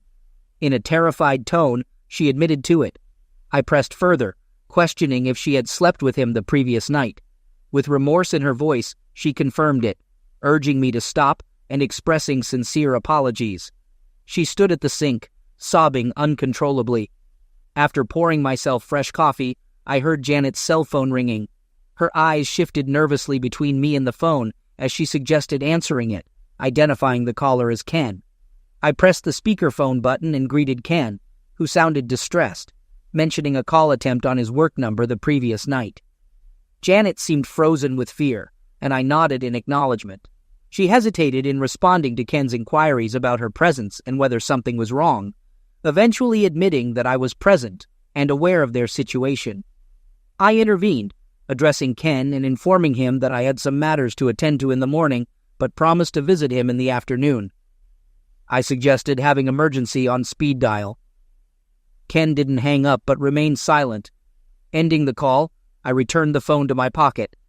Janet, now in her robe, stood at the sink, trembling. Expressing my intention to leave, I posed one final question about the name of the guy Sarah was dating.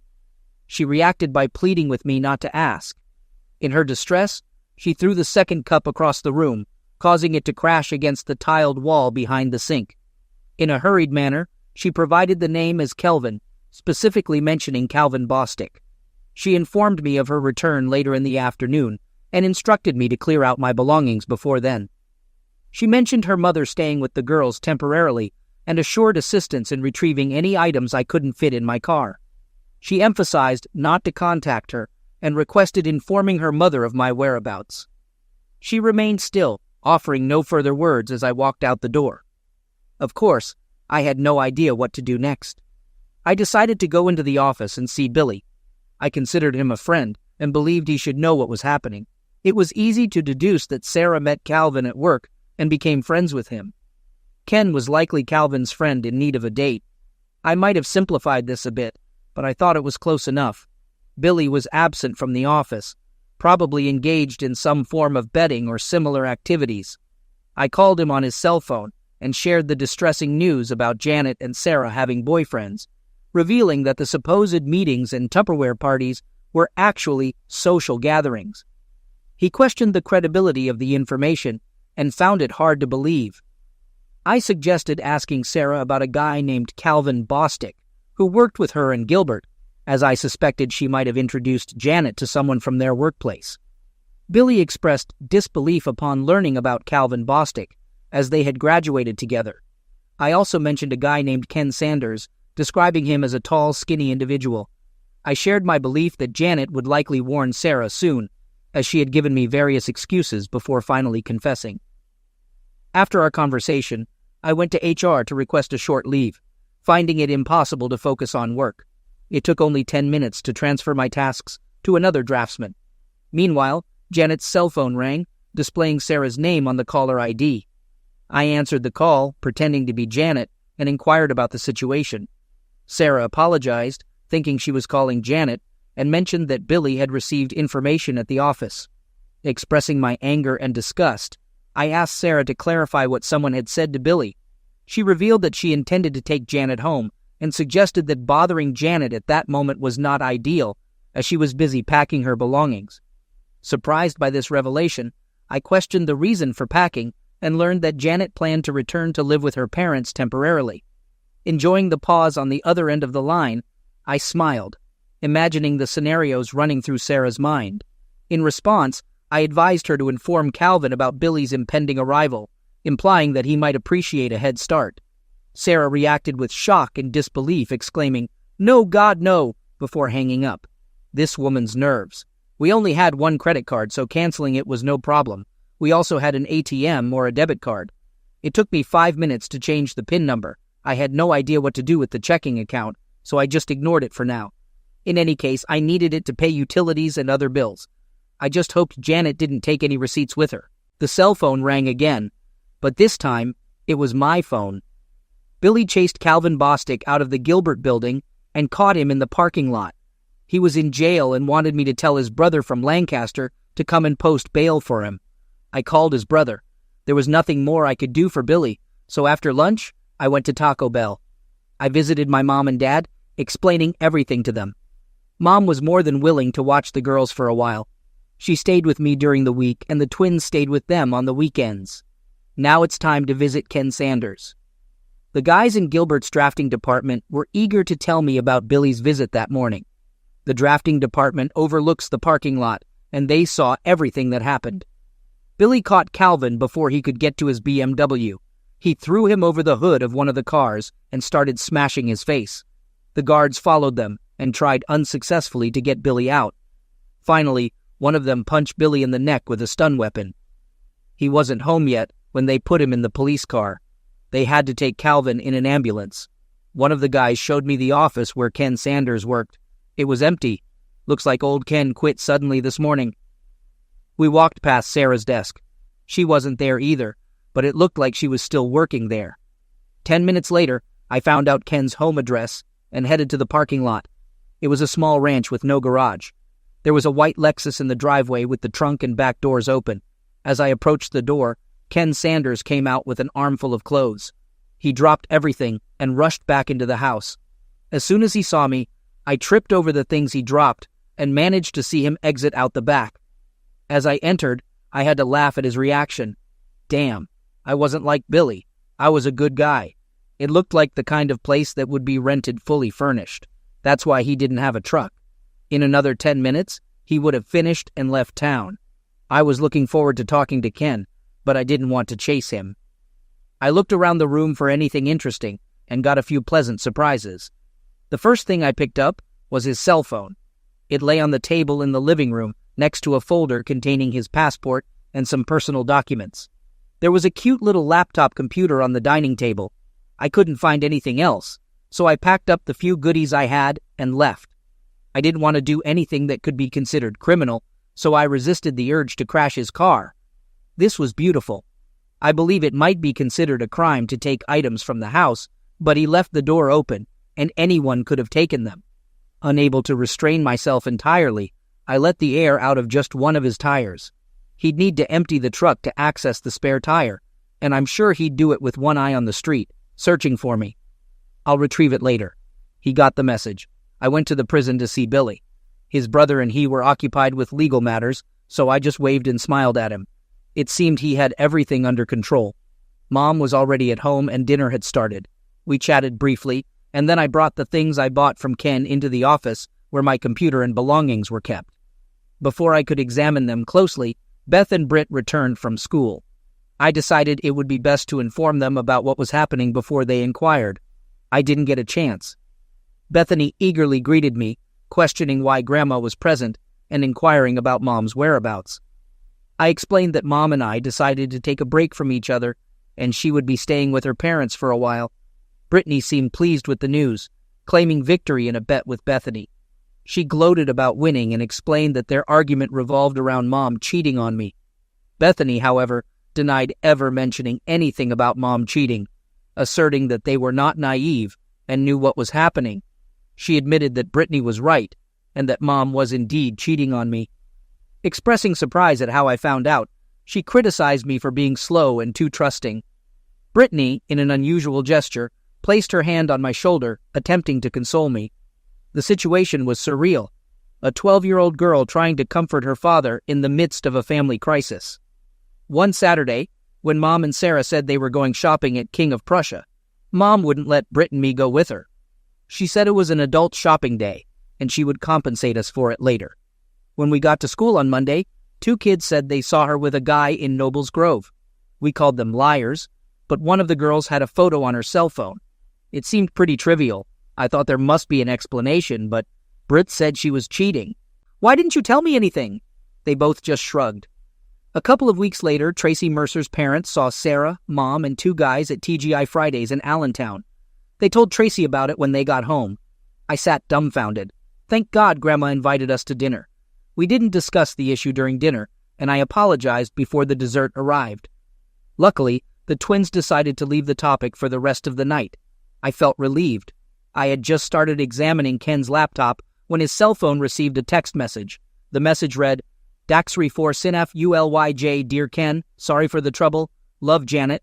While I'm not the best at texting, I easily deciphered this message. It was sent from Sarah's cell phone, indicating that Sarah and Janet were together. Temptation got the better of me, and I couldn't resist letting Janet know that I had Ken's cell phone by spelling out TAJ. I spent the next couple of hours examining files and folders on Ken's computer. Although I found no emails between Janet and Ken, there were intriguing emails between Ken and some old friends in Lancaster. What I read shocked me, and I certainly didn't appreciate it. Janet and I had been together for almost our entire lives, and now I discovered that I never really knew her.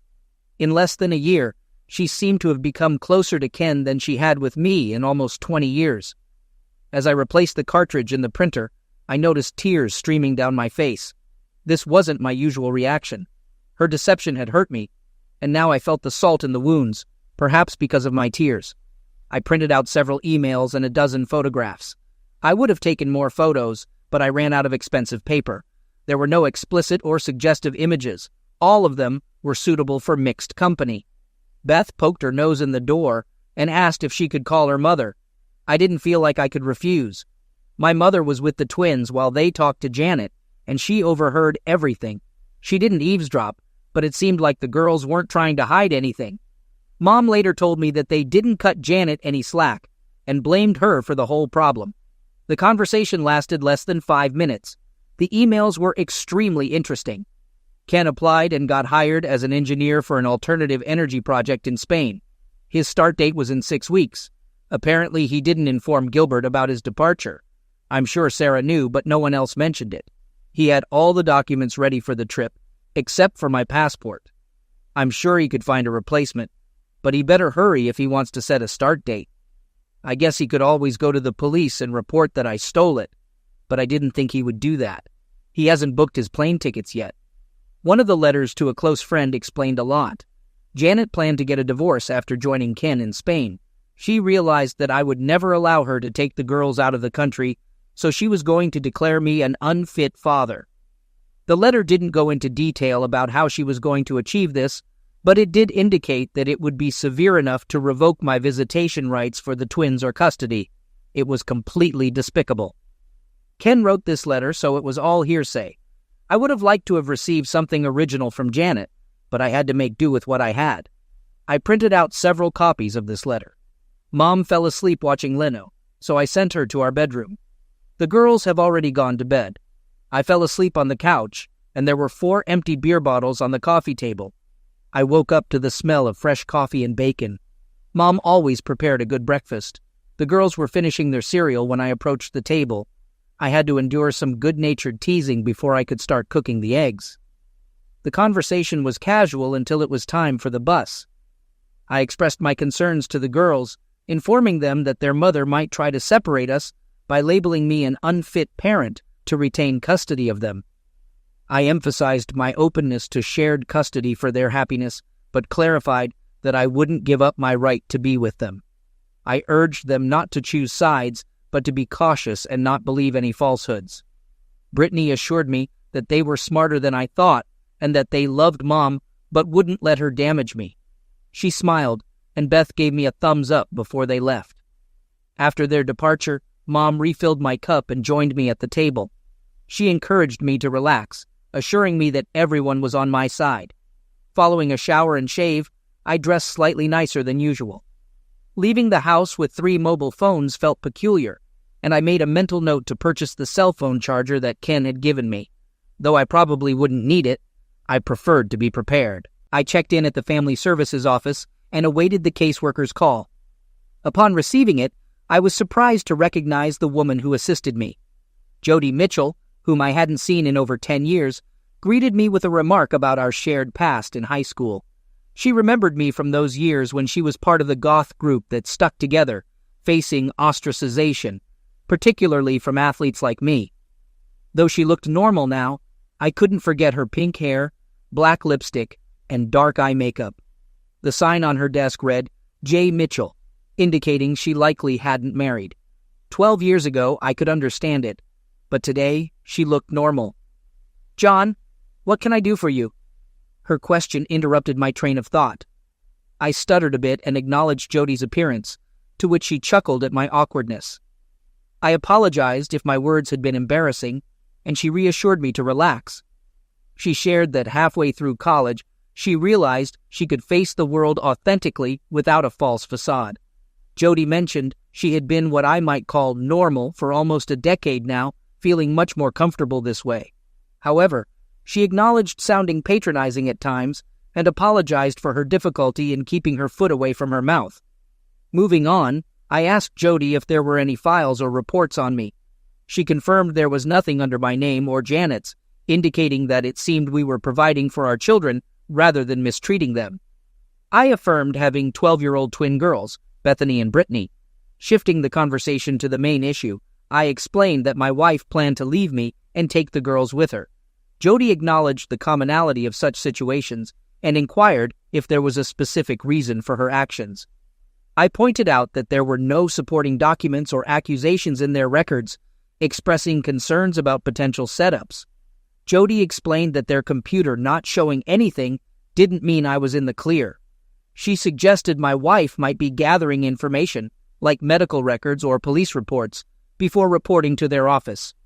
In response to my skepticism about being set up, Jody clarified that she wasn't saying I couldn't win. She questioned why I thought my wife would take such actions. Despite my initial reluctance, I felt compelled to share an email from Ken. I handed a copy across Jody's desk and inquired about its origin. I explained that I had taken the email from a computer through illegal access, recognizing its inadmissibility for legal purposes. I mentioned the word conspiracy without understanding its legal definition, and expressed my confusion and concern about how to protect myself and my daughters in this situation, especially since I couldn't afford a lawyer. Jody Mitchell relaxed in her chair, and I maintained eye contact without blinking. She rocked back and forth before leaning toward me and suggesting I come back the next morning. I agreed and asked if I could keep the copy of the letter. After receiving confirmation, I left, and she bid farewell, expressing that it was nice to see me. I smiled, and she returned the gesture, revealing a new side of Jody. Lacking connections to lawyers, I resorted to picking one from the phone book. Despite knowing about my wife's intention to divorce me, I wanted to secure my position given the circumstances. I wasn't certain about our financial situation in the coming days, so I paid the lawyer up front in cash for the entire package. I urged him to proceed in the fastest and easiest way, allowing her to have the house as it was worth less than the mortgage. I insisted on joint custody of the twins, with the possibility of taking full custody if feasible, and agreed to pay child support but not alimony. Billy called me while I was on my way to lunch, seeking housing, and I offered to accommodate him. We met at Taco Bell for lunch, and when I approached, Billy had a silly smile on his face. Curious, I inquired about the reason for his happiness. Billy shared that a friend at Community General Hospital had informed him about Calvin. Sarah had visited him at the hospital, unaware of Calvin's wife and children arriving. The situation became chaotic, leading to hospital security escorting Sarah out. Billy walked past Gilbert to talk to her, but found that she was no longer there. I asked about the details of Calvin's family situation, and Billy admitted he didn't know why Calvin's wife didn't live with him or why he didn't go home to his family on weekends. However, he expressed a lack of interest in these details. Billy decided to take a week off from work to sort out his affairs, and we planned to figure out his accommodation since my mother also lived at home. Billy intended to go to his house to gather some clothes and personal belongings in case Sarah wasn't there. He had no intention of talking to her anymore. Later, on my way to see my insurance agent, I received another call from Cameron Wilcox, Janet's father. He requested my presence to help figure things out, mentioning Janet's despair and her unhelpful mother. The meeting would include Cameron, Janet, Janet's sister Carla, and myself. Despite uncertainty about the goals of the meeting, I agreed to be there in about 20 minutes. It was a somber gathering. I brought a folder of evidence and skipped the coffee. Who wants to start? John, Janet believes you're overreacting. She insists you were angry and coerced her into saying untrue things to appease you. According to her, she did nothing wrong, and you have no right to evict her. I sensed that my wife was presenting a highly embellished version of the events to her parents. While I understood her reluctance to admit infidelity, I resented her shifting the blame onto me. Cameron expressed his desire for facts to better understand the situation and questioned what I expected him to do, prove she's a liar, or admit I made a mistake. I explained that Janet claimed not to have a boyfriend, but just shared a few drinks with friends from Sarah's workplace, interpreting it differently. I pointed out that she had over 80 phone conversations with this friend in the last month and asked about the frequency of calls to Cameron and her mother. They both turned to Janet, who avoided eye contact. I raised the issue of Ken's cell phone, and when no one spoke, I asked Carla to read a text message sent to Ken right after I asked Janet to leave. The message apologized for the trouble and expressed love. Janet covered her face with her hands, and Cameron shook his head slowly. I shared photos from an outing Janet and Sarah claimed was at the King of Prussia Mall, but was actually at Nebelgrove. Cameron questioned Janet about the hand-holding in the photos, suggesting that Ken was more than just a friend. Tears flowed slowly as this unexpected outcome unfolded. I presented more photos, indicating that they were taken at Olive Garden and Red Lobster. I mentioned the stains on Janet's underwear, but decided not to discuss them at that moment. Cameron apologized for calling me in for such a situation, expressed his upset at being tricked, and shook my hand as I left. Janet left the room sobbing like a child, and there was no discussion about the stains on her underwear at that time. Cameron assured me that the situation wouldn't be ignored. Upon returning home, Mom and Billy had already set up a fold-out bed in the living room. It wasn't a hallway, just a small extra room where I kept my computer. Billy had a pile of extra clothes in the corner that he had taken from home. Sarah wasn't home when he arrived. The most interesting thing awaiting me was the mail, but in fact, it wasn't waiting for me. It was for Janet. A beautiful official envelope from the passport department. I knew I shouldn't open it, but I couldn't help myself. It was, of course, a passport, more precisely, a family passport. The photo featured Janet and the two girls. I remember the girls mentioning getting their picture taken, but I never imagined it was for that purpose. Of course, my passport wasn't in the envelope. I immediately called Cameron and asked him to inform Janet that the goods had arrived. If she needed a passport, all she had to do was send Ken home to pick it up. I would only give it to Ken. I was usually at work when the letter arrived. I would never have known she received it. Cameron informed me they had asked Janet to find another place to live, and they had no idea where she was going. They seemed a little angry with their daughter. He promised to inform her about the passport. The dinner conversation mainly revolved around the girls. Bethany, with a shy smile, mentioned that a woman from Family Services named Jody had visited their school and talked to both of them together. They missed gym and geography due to the lengthy conversation. Beth and Britt expressed that Jody seemed to like me, though it was from a 1-hour talk. Carla interrupted dinner with a phone call, wanting to talk. We met at McDonald's, where she explained Janet's situation. Carla expressed doubts about my ability to answer questions, to which I agreed. She began by blaming Sarah for everything. describing Sarah's affair with Billy as thrilling and romantic in Janet's eyes. Janet claimed to have had a life with me that was only loving and reliable, lacking excitement and romance. Janet got involved with Ken Sanders when he joined Gilbert. While Sarah and Calvin had love-making moments, Janet and Ken were left alone, leading to a full-blown affair. She couldn't or wouldn't end it, as Ken captivated her with tales of his endeavors and proposed a trip to Spain, which she eagerly accepted. The major dilemma for Janet wasn't leaving me, but leaving the girls. She was aware that I would never allow her to take them abroad, so she planned to find a way to make me look bad. Carla explained that after talking with the girls, Janet realized they were closer to me than to her. As a result, she decided not to pursue custody if I agreed to a divorce without any conditions. I agreed to proceed without contesting it. Carla then mentioned that Janet would like to get her passport and asked if I had it with me. This raised suspicions about Janet's intentions, and I suspected she might still have hopes of taking the girls with her. The family passport played a crucial role in the deal. "Carla, my coffee is cold. I'm going to go home and take a hot shower. Do not call me anymore, John." "What the hell is wrong? How did I make you angry? You know damn well what you did. Do you two really think I'm that stupid? Go back to your sister and tell her there is no way she can have my daughters. Since you decided to do it, help her. I'll have to ask you never to talk to my girls again." Carla was talking on her cell phone as I left Mickey D's. I can only guess who she called. I arrived at the family services office before it opened. "You couldn't stay away from me, could you?" Jody walked into the office with a big smile on her face and a Starbucks cup in her hand. She motioned for me to sit down and apologized for not having more coffee. "I think you know that I talked to your daughters yesterday." I nodded and smiled. For some reason, I was a little tongue-tied, out of my element. I remembered that the same thing happened the last time I talked to her. Since I was with Janet my whole life, I never had the opportunity to develop any social skills with other women. Looks like I've paid for it now. Is something wrong, John? Apart from that? No, I wasn't trying to be smart. I just couldn't formulate the words. "I'm so sorry, Jody. I think I'd better leave. I'm not aware of all this. This morning. I'll call you later. Before you go, I would like you to know that I am getting a restraining order against your wife. I can't stop her from seeing or being with the girls, but I can stop her from taking them out of state or denying you access to them. It will be delivered to her before noon." This brought a big smile to my face, but I left the office anyway. I headed to the nearest Starbucks.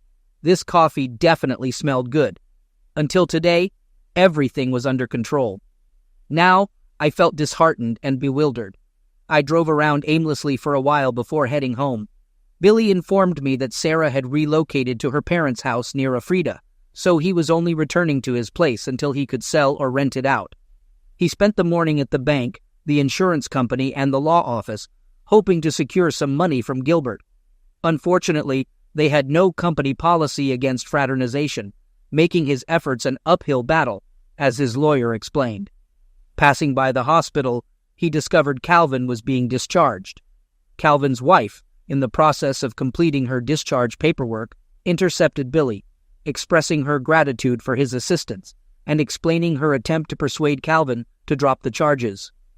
Surprisingly, she had been trying to mend the situation with Calvin for several years without success. After Billy left, I sat on the porch, nursing a beer. Mom brought me a meatloaf sandwich and joined me in silence, sharing the beer. She mentioned that Dad would come for dinner and stay the night.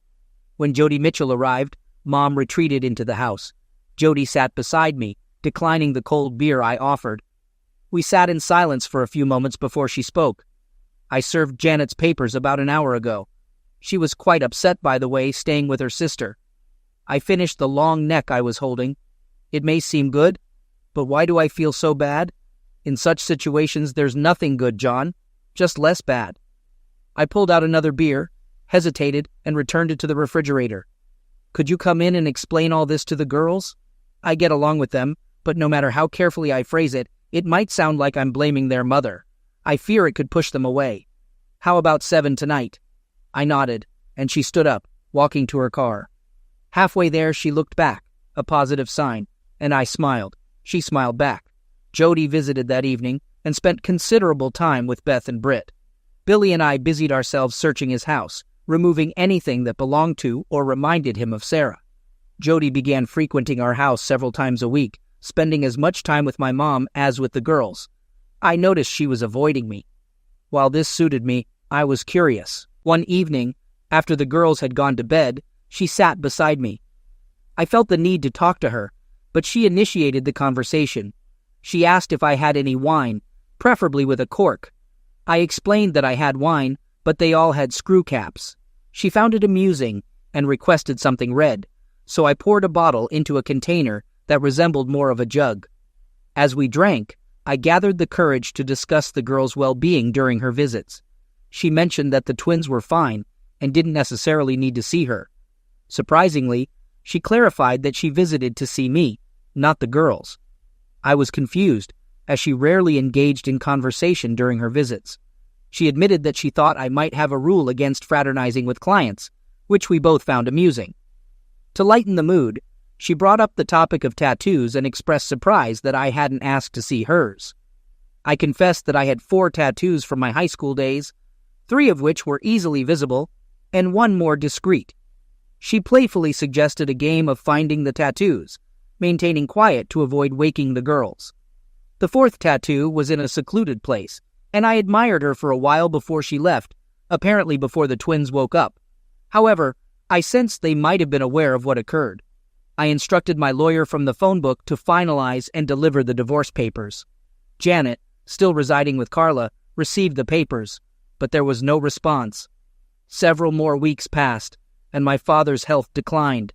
Mom spent more time with him than with me. Luckily, school concluded, and the girls spent the summer with her. By the end of summer, Dad moved to a nursing home. Billy and I assisted Mom in preparing the family home for sale, and she moved back in with me. Jody visited the girls at their mother's all summer and spent 3 or 4 evenings a week with me. They went shopping and out to dinner together, and I appreciated the attention Brittany and Bethany were giving. At least I didn't envy them anymore. I was pretty sure they knew what was going on between Jody and me. Janet called the girls about once a week, but the conversations were always short, and according to her mother, seemed tense most of the time. The twins didn't even tell me she called. Billy's divorce from Sarah was finalized. I had no idea what my status was. He also decided he wanted to start his own surveying business and asked me to come with him. I didn't have enough money to contribute until my mom came to the rescue. When she and her father ran out of money, Medicare picked up his expenses. Instead of watching it all disappear, she thought I should use it for business. I believe she also thought of it as an investment in her future. 3 months later, Billy and I had our own small surveying business. Fortunately, my drawing skills developed into drawing stories. About a week into the new semester, the twins were visited by their mother. They thought they would go to the guidance office to see Jody, and they were both disappointed to see Janet.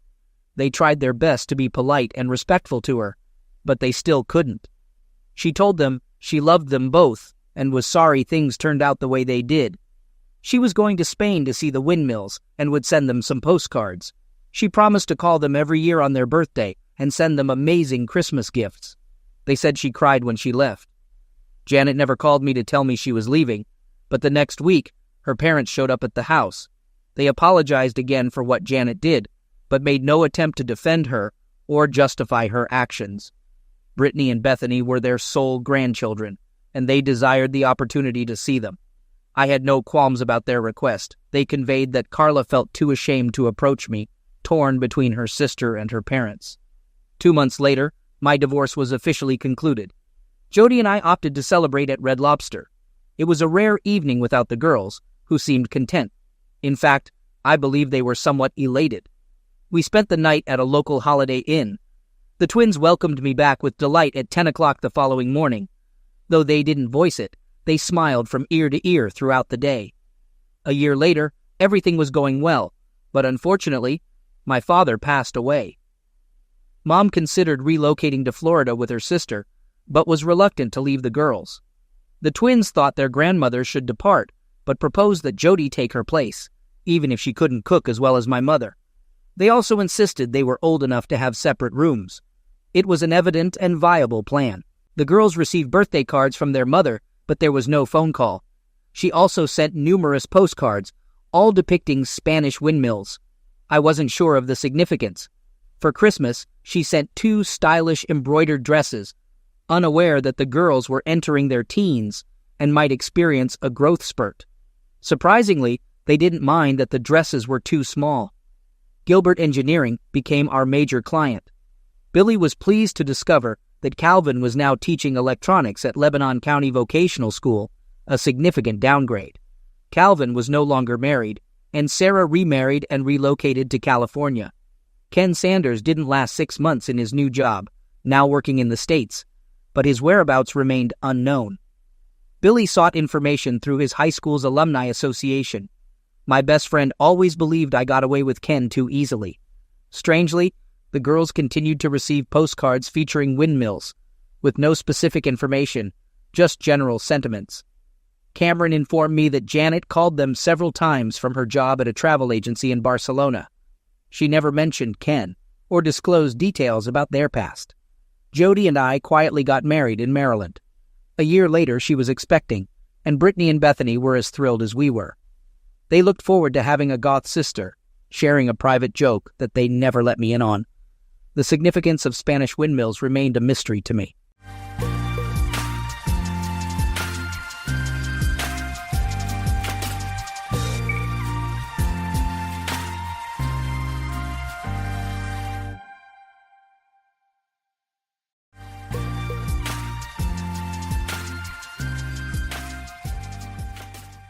I vividly remember the day I left my hometown.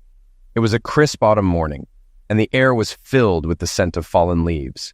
I packed everything I valued into my old pickup truck, determined to start fresh, far from the painful memories. Leaving wasn't easy, but it was necessary. Betrayal and deceit had ruined my life, and the only way to heal was to distance myself from those who hurt me. After hours of driving, I found a quaint, sleepy town that seemed perfect for a new beginning. The locals were friendly, the pace was slow, and the town had a charming appeal. I discovered a small, rundown gas station and garage that had been on the market for years. Seeing its potential, I made a low offer, which was surprisingly accepted. This property became the foundation for rebuilding my life and business. One Saturday afternoon, I sat quietly in my favorite tavern, enjoying the peace. This tavern became my sanctuary shortly after moving here. I bought the local gas station and repair shop at a bargain price, seeing its untapped potential. The previous owner was eager to sell after it sat on the market for 2 years. It was the perfect place for a fresh start, helping me leave my past behind. The first thing I did was build a large retail store facing the gas station to supply the town after the only grocery store closed at 7 p.m. I moved the tanks so the pumps were visible from the store, which left plenty of parking spaces for customers. The store was busiest from 7 p.m. to midnight and was open 24/7. The garage at the back of the lot was open from 8 a.m. to 5 p.m., 5 days a week, with special projects on Saturdays. Although the bar was initially upset when we started selling basic liquor, it eventually provided a good income and created needed jobs in the community. The business became very successful after restructuring the store's internal merchandising, thanks to a woman I hired. It quickly repaid the equity loan and required doubling the staff due to high demand. On Friday and Saturday nights, we sold lots of junk food to bar patrons, and on Sundays, we sold plenty of cold beer at reasonable prices. I was sipping a double shot of Jack Daniels with ice water and lemon, having just finished replacing the steering column in an old truck, a family heirloom. It took me 8 months to find the part and fabricate some fixtures. His family had driven this truck since the 40s, and he had no plans to stop. If he could, he would be buried in it. 4 to 7 was the best time at the bar since most regulars had already had dinner. In a couple of hours, the place would be filled with a musical crowd. Farmers brought their daughters for after-work fun. In my 6.5 years here, I built a solid reputation and made many friends. The locals looked out for each other and kept me informed of anything unusual. I came to the bar once a week, always on Saturdays, for a drink before heading home. It was my quiet time to gather my thoughts. I saw them walk in and wished I hadn't. They ruined a perfect day. The woman was my ex's twin sister, and the young man with her was once my son. It brought back memories I didn't want. I realized you can't see evil when you live with it. The boy had grown up and looked more like his biological father. This proved the truth always comes out. Why were they looking for me now? They chatted with the bartender, showed him a picture, and then left. I was grateful for my long, unkempt hair, beard, and mustache. which made me look different, especially since I had lost weight. No one noticed the message I sent, which simply said, "Come home when I can." About a half hour later, the bartender came over and sat at my table. "What did they want, Tom?" I asked. "They wanted to give you a message. They heard a rumor you live here and came to check it out," Tom replied. "They said a woman named Willa is dying of cancer and wants to make peace." I asked for your picture, pretending not to recognize your name. "Who are they? And what do they want?" I took out a cigarette, ripped off the filter, and lit it. "The woman is my ex-wife's twin sister. The young man is my ex-wife's illegitimate son, whom she passed off as mine for years. Based on your experience, do you think they were telling the truth?" I asked. "From their body language, I'd say they're partly honest, but hiding something big," Tom replied. I nodded. My ex-wife and her sister had always been deceptive, appearing genuine while betraying me. Tom went back behind the bar. My thoughts drifted to nearly 7 years ago when I left, promising not to return for another 7 years. They laughed at me, thinking I was a fool. They learned a hard lesson that day because they never saw or heard from me directly again. They didn't believe how serious or hurt I was. They thought I was just mad at their joke. They had no idea that a few weeks earlier I discovered our youngest child was my brother-in-law's son. That revelation started my journey to this moment. A family member who had seen Willa and Tammy, the evil twins, betray me too often, provided the proof. She called them black witches practicing pure evil. Earlier that week, before I left, we discovered a new insurance policy on me with double indemnity for accidental pass away, totaling $4 million if I died. A wise old woman told me to flee. When I left for my work truck, they had no clue. It was already packed with everything I wanted from my 16-year marriage. I drove away without looking back and ended up 2 states away. Part of this was my fault since I got Willa pregnant when she was 16 and I was 18. My family convinced me to marry her, and soon we had 2 more kids. They thought it was hilarious. Willa told our daughters, "Your father will come back when he cools off. He needs to regain his sense of humor."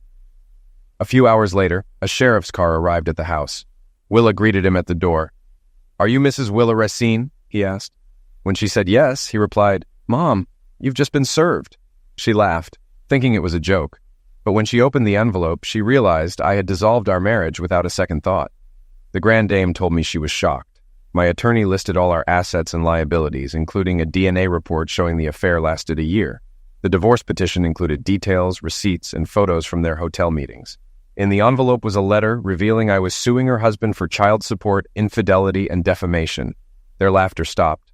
The joke was no longer on me. I had the last laugh. Their joke was that I was only good for making money. Everything I touched seemed to turn to gold, so Willa and the kids were spoiled and never needed anything. Later, Willa found out I had sold 3 of our businesses, paid off all debt, and sold our 2 apartment buildings for a profit. I canceled all credit cards, removed my name from bank accounts, and signed over my half of the house to her. I took half our worth in cash, reducing our cash flow from $10,000 a month to 0. Willa's sister learned the cost of using me. My attorney froze their assets before they got the subpoena, leaving them broke after the divorce.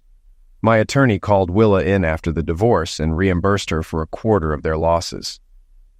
"Why would he do that?" she asked. My lawyer replied, "For him, it was never about the money. It was about principle. He hopes this money gives you a chance to start over and learn from your experience." Willa refused to agree to the divorce without speaking to me, leaving us legally separated but not divorced. I had no need to talk to someone who lied to me for years. She had to work for the first time, learning that money disappears quickly without income. I had my attorney forward important mail to a rented FedEx mailbox, which was then sent to my work address weekly. I did this knowing that Willa and her sister loved to manipulate and plan revenge. I knew they would eventually try to get back at me. It wasn't a question of if, but when. Their family didn't believe in leaving things be, and my absence would upset them. The longer this went on, the worse their payback would be. They wouldn't let it go easily. Until now, I thought I had succeeded in escaping.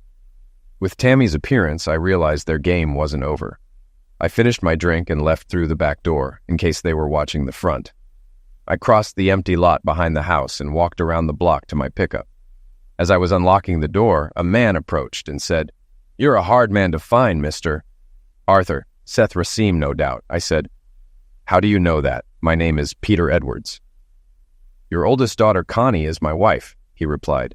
"That could be a blessing or a curse," I said. "If she acts like her mother, so why are you here?" I came looking for you, he said. Some things need to be settled. That would be the case if your mother-in-law would just sign the divorce agreement, I said. What divorce agreement? Peter asked in surprise. I told him to follow me. We drove through town, then onto a long driveway leading to a farmhouse. Inside my home office, I showed him the divorce papers and let him make copies. Peter didn't need to know that I didn't live there. I had built it for the Grand Dame, hoping she would eventually leave her old home. Peter was a pleasant-looking, confident, and seemingly educated young man. I wondered if he was who he claimed or part of Willa and Tammy's scheme. He used my Wi-Fi to download files onto his laptop. All important records were stored there, with a master copy in a safety deposit box. He was interested in a copy of the sheriff's report Willa signed when served with the summons. He managed to print a damaging letter from Willa's attorney to mine, acknowledging the agreed property division, but refusing to finalize the divorce without my in-person meeting. While Peter worked, I observed his expressions and saw that he was learning new information. My paperwork contradicted what he believed. "Do you think Connie knows?" Peter asked. "That's something you'll have to find out," I replied. "Here's a question for you. Is Willa really dying of cancer?" "Who told you that?" Peter asked. "Tammy and Seth told a bartender that today. But I know Willa is fine. She's in a common law marriage with her former lawyer and is expecting his second child." Peter said, "She's the one who asked me to find you to start the divorce. She claims it's necessary so she can remarry." He called his wife and put it on speakerphone so I could hear. "Connie, did you know your mother lied about the divorce not being finalized?" Peter asked. "What are you talking about?" Connie replied. "Mom told us Dad abandoned us and cleaned out whatever was left before leaving town. If it wasn't for our stepfather, we wouldn't have survived." "I'm sending you the legal file," said Peter. "Read it and contact me as soon as possible." While they talked, I grabbed 2 bottles of Bud, opened them, and put one in front of him. "Why didn't you tell my daughter you found me?" I asked. "Connie and I have only been married 2 years, and we just had a son 3 months ago. For now, I'm not going to tell anyone I found you," Peter said. "Everyone thinks I'm investigating a case." He showed me his badge, confirming he was a police officer for the Paradise Police Department. I checked the department's webpage on my laptop, proving he was telling the truth. "It was the accident report from a few months ago that led me to you," Peter explained. "Connie wrote a report on your disappearance, which was forwarded to the wanted list. The insurance company informed me of the ruling in your favor." "So why didn't you tell Connie you found me?" I asked again. "After reviewing your file, it became clear something else might be going on," Peter said. "I wondered what happened to the $250,000 cash Willa was supposed to get along with the house deed. And why are they all lying about what really happened?" "Yeah, sounds like I've been fed lies too," I said as his phone rang. "It's my wife. I'll put it on speaker," Peter said. "Please keep it down." "Hi, honey," Connie said. "Where did you get all this from? Is it true? We've been lied to for years. Seth doesn't know his origins, and neither do I. My sister Karen will be shocked. Mom chastised her for defending Dad. They don't speak anymore. This story contradicts everything we've been told. Mom and Auntie gave Dad no choice. They've been manipulating his life for years. What bothers me is that the divorce isn't finalized because Mom won't sign it. What's really going on?" "It's true. I got the information from your father's lawyer's widow. I had to go out of state to find her. Her husband kept duplicates of all his records. From the paperwork, it looks like your mother was served with a divorce petition the same day he left," Peter said. "I wrote a note for Connie to talk to her great-aunt Josie if she was still alive." Peter nodded. "Pete, it's crucial to find my father now," Connie said. "He deserves to be free of Mom and her schemes, at least to finalize the divorce. What happened to the money she got? Why did she have to sell the house if it was hers? The more I look into this, the more I wonder what's going on and why she planned to sue him for desertion as soon as she found him. Ask my sister to watch our son a bit longer, and you talk to Aunt Josie about what we found. Maybe she'll open up," Peter said. "This must stay between us for now. It looks like there may be serious fraud. Why has your mother been slandering your father for years? I'll need to talk to the district attorney. The $250,000 cash disappeared once it reached your father's lawyer. Don't tell your sister yet. If the DA investigates, it's best no one else knows." I got up to get us some servings, giving Peter privacy until he finished his call. "Why do you want Connie to talk to Aunt Josie?" Peter asked. "Josie gathered all the information about Willa and George's affair," I said.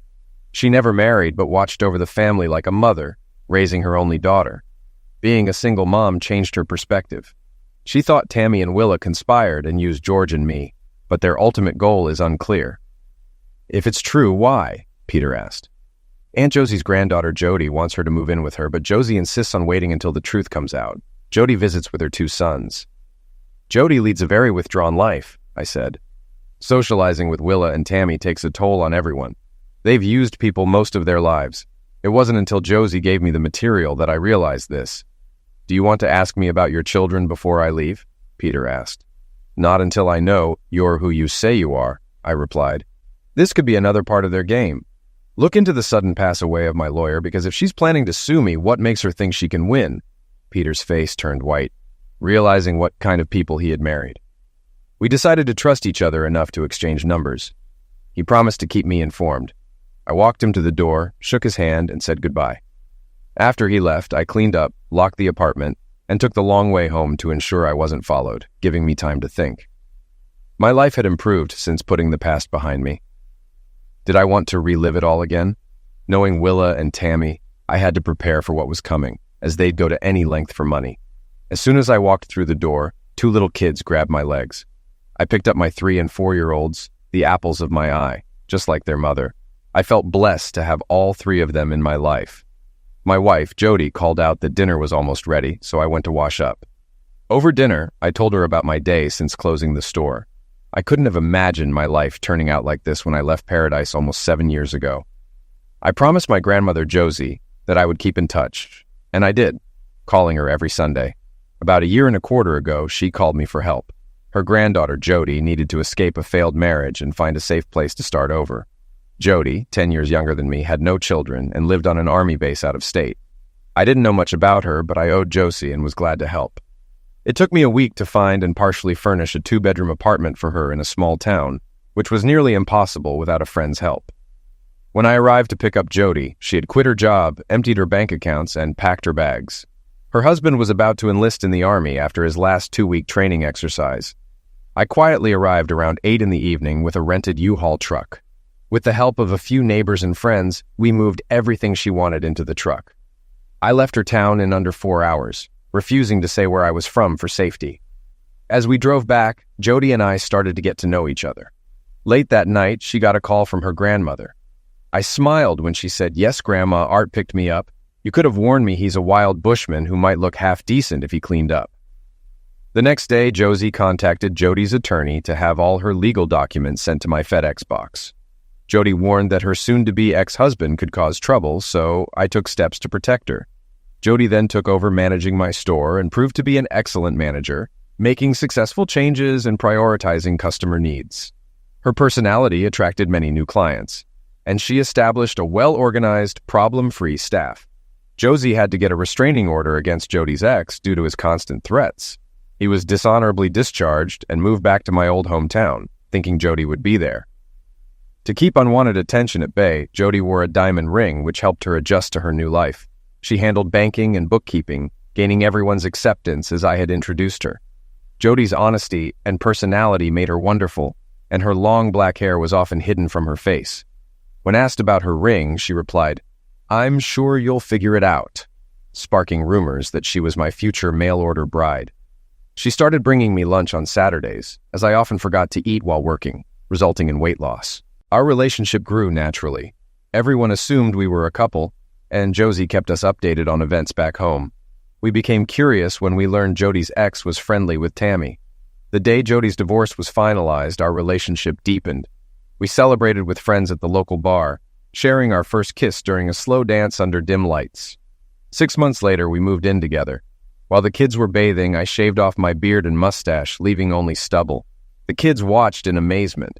I soaped my face and theirs with the bowl and brush Jody bought me for Christmas, much to their delight. Jody walked in, surprised to see the kids giggling with soapy faces as I finished shaving. "It looks like Daddy would look like you with a clean face," Jody teased. "Should I cut his hair too?" Both toddlers eagerly said, "Yes." I laughed and said, "I'll let the barber handle that on Monday." "No, I'll do it myself before you change your mind," Jody insisted. After drying off the kids and getting them dressed for bed, they sat at the kitchen table and watched Jody cut my hair. By the time she finished, I barely recognized myself in the mirror. I told Jody she did a great job. She sent me to shower off the loose hair while she cleaned up. During this, her grandmother called to say Connie had just left. Jody believed her grandmother was ready to confront the family, straightening things out. Connie learned that my 3 children were supposed to receive $600 each per month from annuities I had set up for child support, but they hadn't received any of it. The next week, I endured jokes from everyone about my new look. People asked Jody if she had to blackmail me into joining normal society. Jody humorously replied that I had promised to bathe at least 3 times a week. Most got the joke, some didn't. It was interesting to see how people acted when they believed they were superior. Bird of Paradise informed me that I would be sued in civil court for child abandonment, desertion, and back child support. Jody and I found this amusing, thinking a judgment would lead to a collection service trying to find me. When the mailman broke the news, he also found it funny. His boss and the DA hired an attorney to represent me, using my situation to piece things together. Peter estimated that Willa and Tammy had stolen over $48,000 from each of our children. They re-examined my former attorney's sudden pass away, turning it into an open criminal case. Jody's ex-husband became a person of interest. If the findings were true, Willa and Tammy faced 7 to 10 years in prison, and Willa's former attorney, now her common-law husband, could be disbarred. The lawyer they hired for me would be paid by them, and I needed to stay hidden to help build a stronger case. We had a few weeks of peace. Then Josie called Sunday night, informing us that paperwork would be filed on Monday. She emailed me everything she had collected over 7 years, including notarized statements, videotaped conversations, and names of attorneys for a countersuit. A $2 million accident insurance policy caught my eye, explaining some missing money. Jody found out it had been purchased 6 months before I left. We spent half the night forwarding information to the DA, certain this was a setup to lure me back. The next morning, Jody called the recommended attorneys and picked one, sending them everything along with a retainer. As soon as Willa's team filed the lawsuit, I would serve them before receiving it. On Friday morning, Jody called me. Josie was on her way with guests, having left Thursday night and stayed overnight at a hotel. This indicated things were heating up. Jody and I decided to close the store on Saturday and have a long weekend with family. Peter was riding with Connie and their son. All Connie knew was that they were visiting Jody. Around 7 p.m., we saw a Ford Explorer and Escape pull up in the driveway. 4 adults got out of the cars. Jody noticed my concern and took my hand. My truck was hidden in the garage, so no one knew I was there. "Who's that with Josie?" Jody asked. "That's Peter, his wife Connie holding their baby, and Karen, my second oldest," I replied. "Are you ready for this?" "As ready as I'll ever be," I said. Jody, holding our youngest, opened the front door. We all came out to greet our guests. Karen burst into tears upon seeing me. I handed my son to his great-grandmother and hugged Karen tightly. Connie handed her son to Peter and joined us. My daughters had grown into lovely ladies, and seeing them together was unforgettable. "Good to see you again, Peter," I said, shaking his hand. After introductions, Jody served a huge dinner. Beef shoulder, mashed potatoes, gravy, scones, Yorkshire pudding, string beans, and hot apple pie for dessert. After the kids settled, we started discussing everything. "First of all, Art, is it okay if I call you Dad?" Peter asked. I nodded. "Then, Dad, the DA believes Jody's ex's car was involved in your lawyer's accident. We're doing a paint comparison with the current owner's car. If it matches, he'll be charged with manslaughter," Peter explained. "The fire that destroyed his office the same night was treated as arson. He was seen in the background on video. Since Willa and her attorney sealed the divorce papers, they think there are no documents to prove what happened. They filed a lawsuit against you this week." Jody looked at me and burst into tears. "I always thought you were overprotective when you moved me here, but now I see you weren't. I thought your questions to my grandmother were excessive, but now I realize you needed to understand who we were dealing with before making a plan." "Willa and Tammy received your lawsuit on Thursday," Josie said. "They must have realized I was communicating with you. We feared they'd start tormenting me, so we came here quickly." "Grandma, we got your house ready," Jody said. "It's furnished, so you just need clothes." "I brought most of it in the car," Josie said. "Connie will ship the rest, including antiques. I gave her power of attorney to sell the house and furniture. It was time to leave paradise. I'll drive back with Peter and Connie and rent a truck to haul everything out," I said. "It's time to see if our suspicions are correct." "What suspicions?" asked Peter. "The lawsuit against me is a ploy to lure me out," I said. With $2 million in accidental pass-away insurance, it's clear my former attorney's pass-away was a test. Peter, Connie, Karen, and Josie's faces turned white as they realized the truth. They were planning your pass-away, Dad, Connie said. You knew it before you left town. I had a good idea at the time, but even my lawyer didn't believe me, I replied with a broad smile. He experienced firsthand that I was right. Peter excused himself to make important calls. This gave my daughters, my wife, and me time to catch up. Jody found pictures of me from when we first met. Both daughters admitted they wouldn't have recognized me. When Peter returned, everyone fell silent. Willa will be taken into custody after the holiday, Peter said. We can hold her for 48 hours before charging her with 3 counts of theft for stealing annuities from her children. We'll slow down the process so she won't get a bond hearing immediately, Peter explained. Dad, if you can fly in on Wednesday, rent a U-Haul and visit some old places to get noticed. Tell anyone who asks that you're here to pack Josie's things. This way, Willa will have to communicate from jail. The district attorney confirmed your suspicions were right. We'll have police protection for you at Josie's house until everything is resolved. Peter, are you using my children's father as bait to lure out my cousins? Jody asked. What assurance do I have that he won't become a sufferer? I looked at Jody, and she saw my determination. Damn, you'll do it without hesitation, no matter what I think, she said. Jody knew me better than I knew myself. Jody, Art has always been like that. That's why I called him to save you from your ex, Josie said. Art never asks anyone to do what he wouldn't do himself. He wants to rid us of those witches for good. My only fear is Art going back into danger, Jody replied, smiling. If Art were a boxer, he'd be a world title holder, Josie said. He's fast on his feet and can outthink them. Willa and Tammy have no idea he knows anything. Ladies, relax. I'll be in Peter's hands, I said. If anything happens to me, remember he'll have to answer to Connie, my daughter. Peter just nodded, knowing the risks of my return to paradise.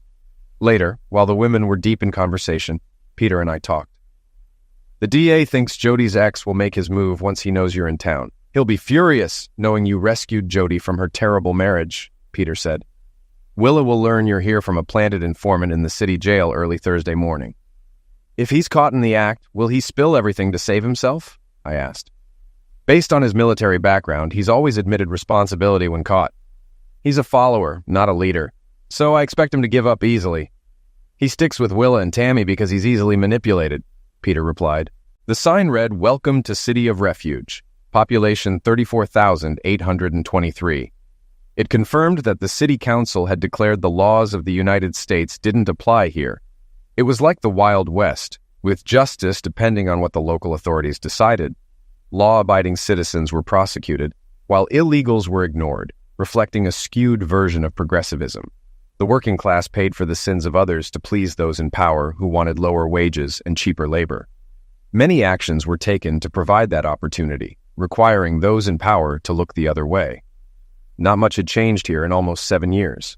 Aside from the freshly paved main street, everything looked the same. I decided my first stop should be my old favorite place, if it still existed. Thankfully, Bob and Betty's Burger Bar was still around, looking the same but freshly painted. I pulled into the parking lot, got out of the U-Haul truck, and headed for the main entrance at 11:15, just before the weekday lunch crowd. I was counting on being recognized since I was a businessman in a former life. We wanted everyone to know I was back. As I took a seat and picked up my menu, I noticed several people looking at me and using their cell phones. A server brought my coffee and creamer and asked if I was ready to order. Is Wednesday's special of meatloaf, baked beans, and garlic mashed potatoes available? I asked. How do you know about that? The server inquired. It's for regular customers and not advertised. Tell Jack that Art wants brown gravy and fried onions with the meatloaf, I said. The waitress looked at me like I was crazy. I stood up and said, Never mind, I'll tell him myself. I walked through the swinging doors into the kitchen, with the server following and shouting my order. Jack turned and looked at me. You dumbass, Jack said with a smirk. You're a few weeks early. Welcome back, old friend. Susan, bring Art's coffee over here so we can catch up while he eats. Jack, the son of the original owner, never changed the name. We'd been friends most of our lives. We chatted until just before rush hour. He asked a staff member to get his wife to join us, giving us a chance to talk about important things. Art, you should know that after you left, the wife ended her friendship with Willa and Tammy for good. She didn't like what they did or said about you and the kids. Jack, a few things are about to happen. Last night, there was supposed to be an arrest that, if things go right, will trigger several events like a row of dominoes, I explained. Connie's husband, Peter, works with me. That's why I came back early. Jack looked at me seriously and said, "He's a damn good cop and an honest man. He put 2 of our former city council members in jail last year for corruption. You'll have to tell me more later. There are too many big ears here." We saw Sasha pull into the parking lot. She looked good. I sat down and waited for her to come in, knowing she'd see me from behind and not suspect anything was wrong. "Jack, what happened?" Susan asked. "It was important," Sasha said. When she saw me, I stood up and turned to her. Sasha, my little sister, had lost her temper. Her older, meaner brother was home. I hugged her tightly like it was just yesterday. It took her a few minutes to calm down. Jack asked the kitchen staff to leave us alone for a few minutes. "Do Mom and Dad know you're back?" Sasha asked. "No, and it's best if we keep it a secret for a few days," I replied. "Are you here because Willa was taken into custody last night?" my sister asked. "Yes, and it's going to get worse before it gets better," I said.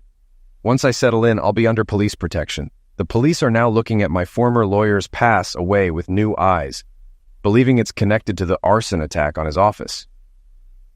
Jack and Sasha's expressions spoke for themselves. It was well known that the district attorney, appointed 3 years ago, was trying to resolve many unsolved cases. "You're a decoy to draw someone out," Jack said quietly.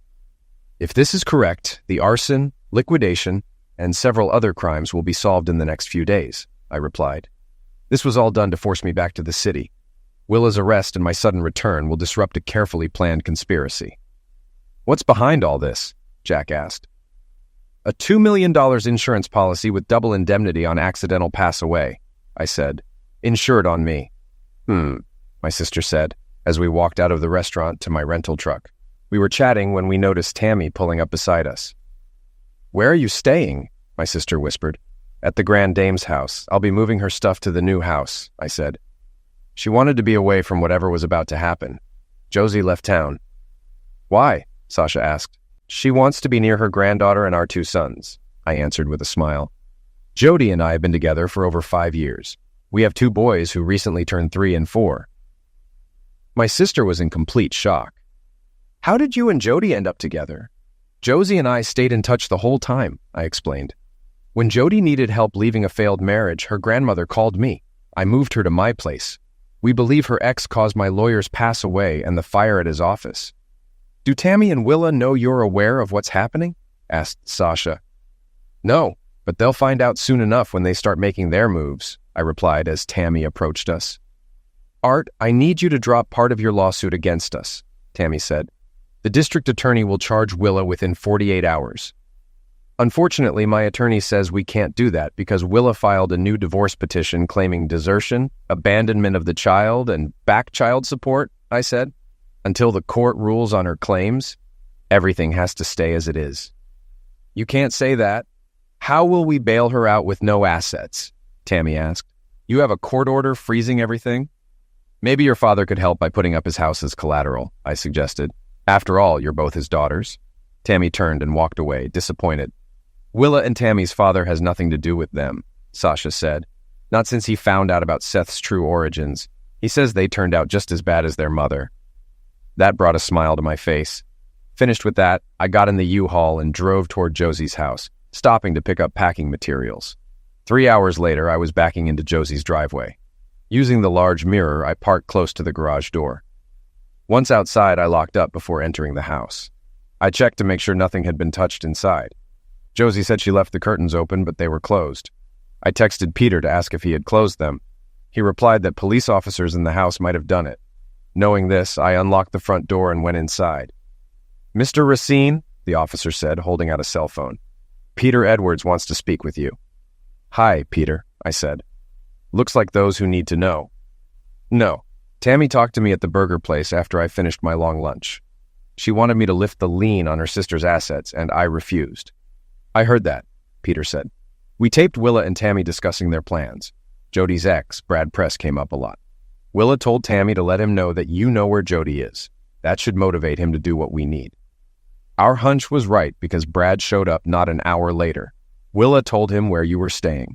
Our informant, who was arrested today, told her you were back to move Josie, Peter said. When Brad asked where, Willa said to her granddaughter, Jody's house. A few minutes later, I saw the garage door open. Climbing into the van, I pulled out bundles of cardboard boxes and started packing up the house.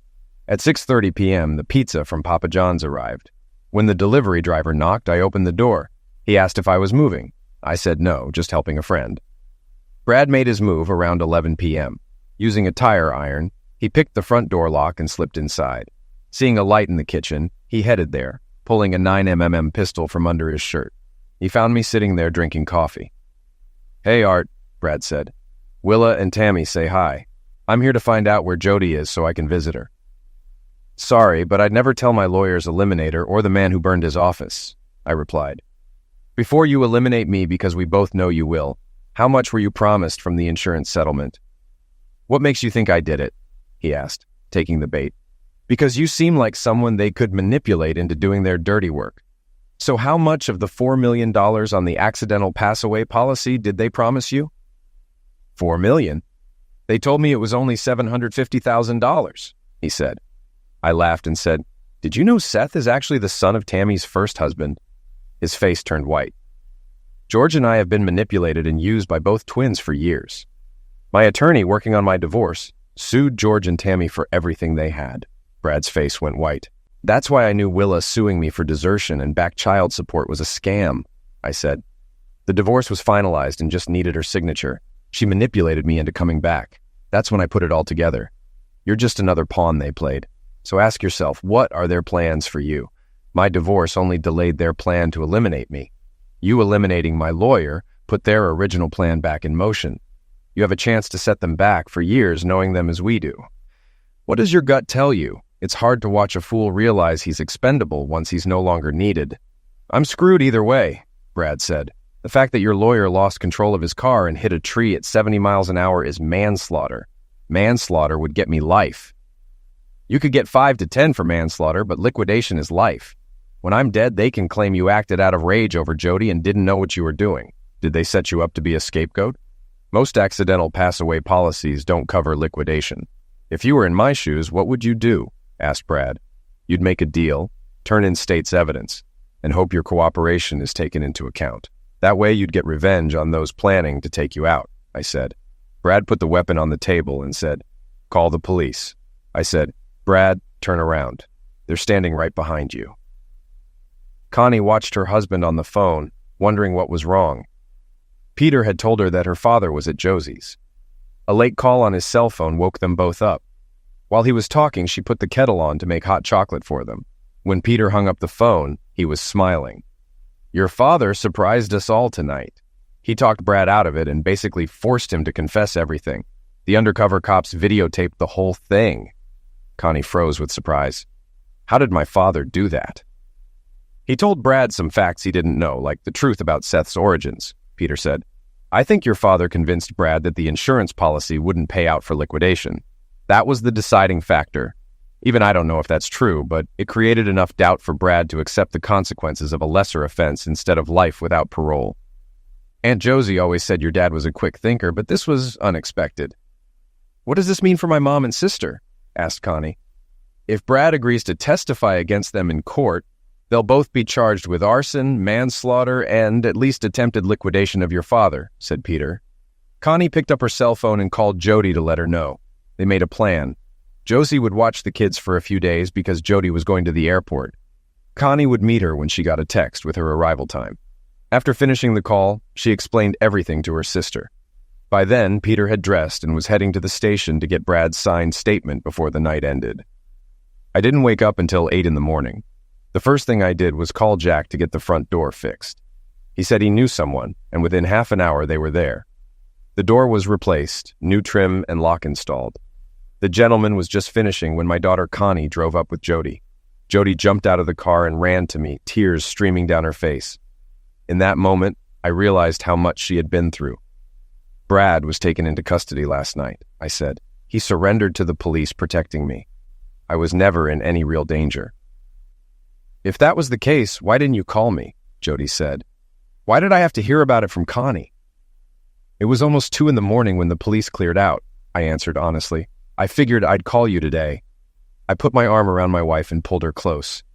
I promise I will never put myself in that kind of danger again. As soon as the repairman finished, we locked the car, put her luggage away, and went to my brother's restaurant to eat. There, we were met by Karen, Sasha, and my parents. Jack's staff had to move 2 tables so we could all sit together. Jody was warmly greeted by everyone. Our breakfast, when it arrived, was excellent. Jack was so excited about what had happened that we ate it all. My parents were thrilled to learn that Jody and I had 2 sons named Carson and Hunter, after both my grandfathers. They looked through all the pictures of our children and us that Jody had saved on her cell phone. My daughters opened up and told them about discovering me with Josie. We were still there when Peter joined us. I noticed he looked tired. Willa and Tammy are in custody now, Peter said.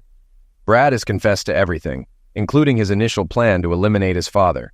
He'll be charged with arson and manslaughter when he testifies in the witch trials. Tammy and Willa face 3 counts of grand larceny, 2 counts of conspiracy to commit liquidation, and fraud. The district attorney is meeting with the divorce judge who handled your father's case to expedite the finalization of your divorce. Peter, are you saying that Art and I can finally get married? Asked Jody, trying to process what she had heard. The DA took the papers to the judge, Peter explained, along with Dad's original divorce papers. He hopes the judge, being fully informed, will waive Willa's signature requirement, the waiting period, and issue the divorce certificate. Jody, I said, I think I'd better buy you a proper engagement ring today and finally propose. Everyone murmured at my remark. Tears welled up in Jody's eyes. She had always believed we would do it, but this was something she hadn't expected. Before we left, Mom and Dad made us promise to come over for dinner. Jody and I busied ourselves packing until about 5:30. Then we headed to my parents' house for dinner. Mom and Dad had a lot of questions. Jody shared how I had saved her from a failed marriage, thanks to her grandmother. Then she talked about getting her first job and where it led. We were still enjoying their company when Peter and Connie arrived with my divorce certificate. It was good to know that I was now free. When Jody had a chance to talk, she bragged about our children and our life together. My mom said, "We should have a wedding before you both get back." That's when my father got Peter's attention, grabbing a glass of fresh beer each. We followed him to the den because we couldn't get a word in edgewise. When word got out that Tammy had been arrested, people started calling with more information. Half of the DA's staff had to help us. Turns out what we knew was just scratching the surface of what Tammy and Willa were up to. Now it looks like the mayor will go down with them. And what's going to happen to Willa's common-law husband? I asked out of curiosity. How involved was he in all of this? He'll probably be disbarred, but he'll be involved in raising their children. Nothing we've found links him to the witches, Peter said. Has anyone notified Aunt Josie? Connie asked. Jody's dad wears a size 6.5 ring, in case you were wondering. A few minutes later, Peter and I were on our way to the mall, where he bought Connie a set of Knowing Jody's Taste, and I bought a 3-ring engagement set. When we returned, we were pleased to find that they didn't know we had left. I was on the phone with Josie when Karen and her boyfriend showed up. The house was full, and we all moved into the living room. The men had to bring chairs from the kitchen. Dad told Jody to sit in his chair. This let my mom know something was up, so she watched the scene with eagle eyes. There was silence in the room as I walked over and knelt down to ask my common-law spouse to legally become my wife. I caught her off guard, of course. She said yes. The party went on. My father proudly said, "I need to catch up on almost 7 years of drinking with my son and Jody. And Art, your engagement is the best way to start." Peter had to drive Jody and me back to Josie's. A lot of stress and worry were relieved. Friday, we went to City Hall to pick up our license. Jody found out she could fit into Connie's wedding dress. Jack agreed to be my best man. Karen became Jody's maid of honor. The DA agreed to perform the ceremony. I had to buy a suit at Macy's. There was no way my future wife was going to let me marry her in blue jeans. On Sunday afternoon, in my parents' backyard, with the entire family present, we said our vows to everyone's admiration. Even the twins' father was there.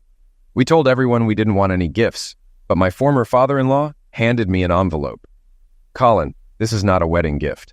It's your early inheritance," he said with a smile. "The rest of my estate will go to your daughters."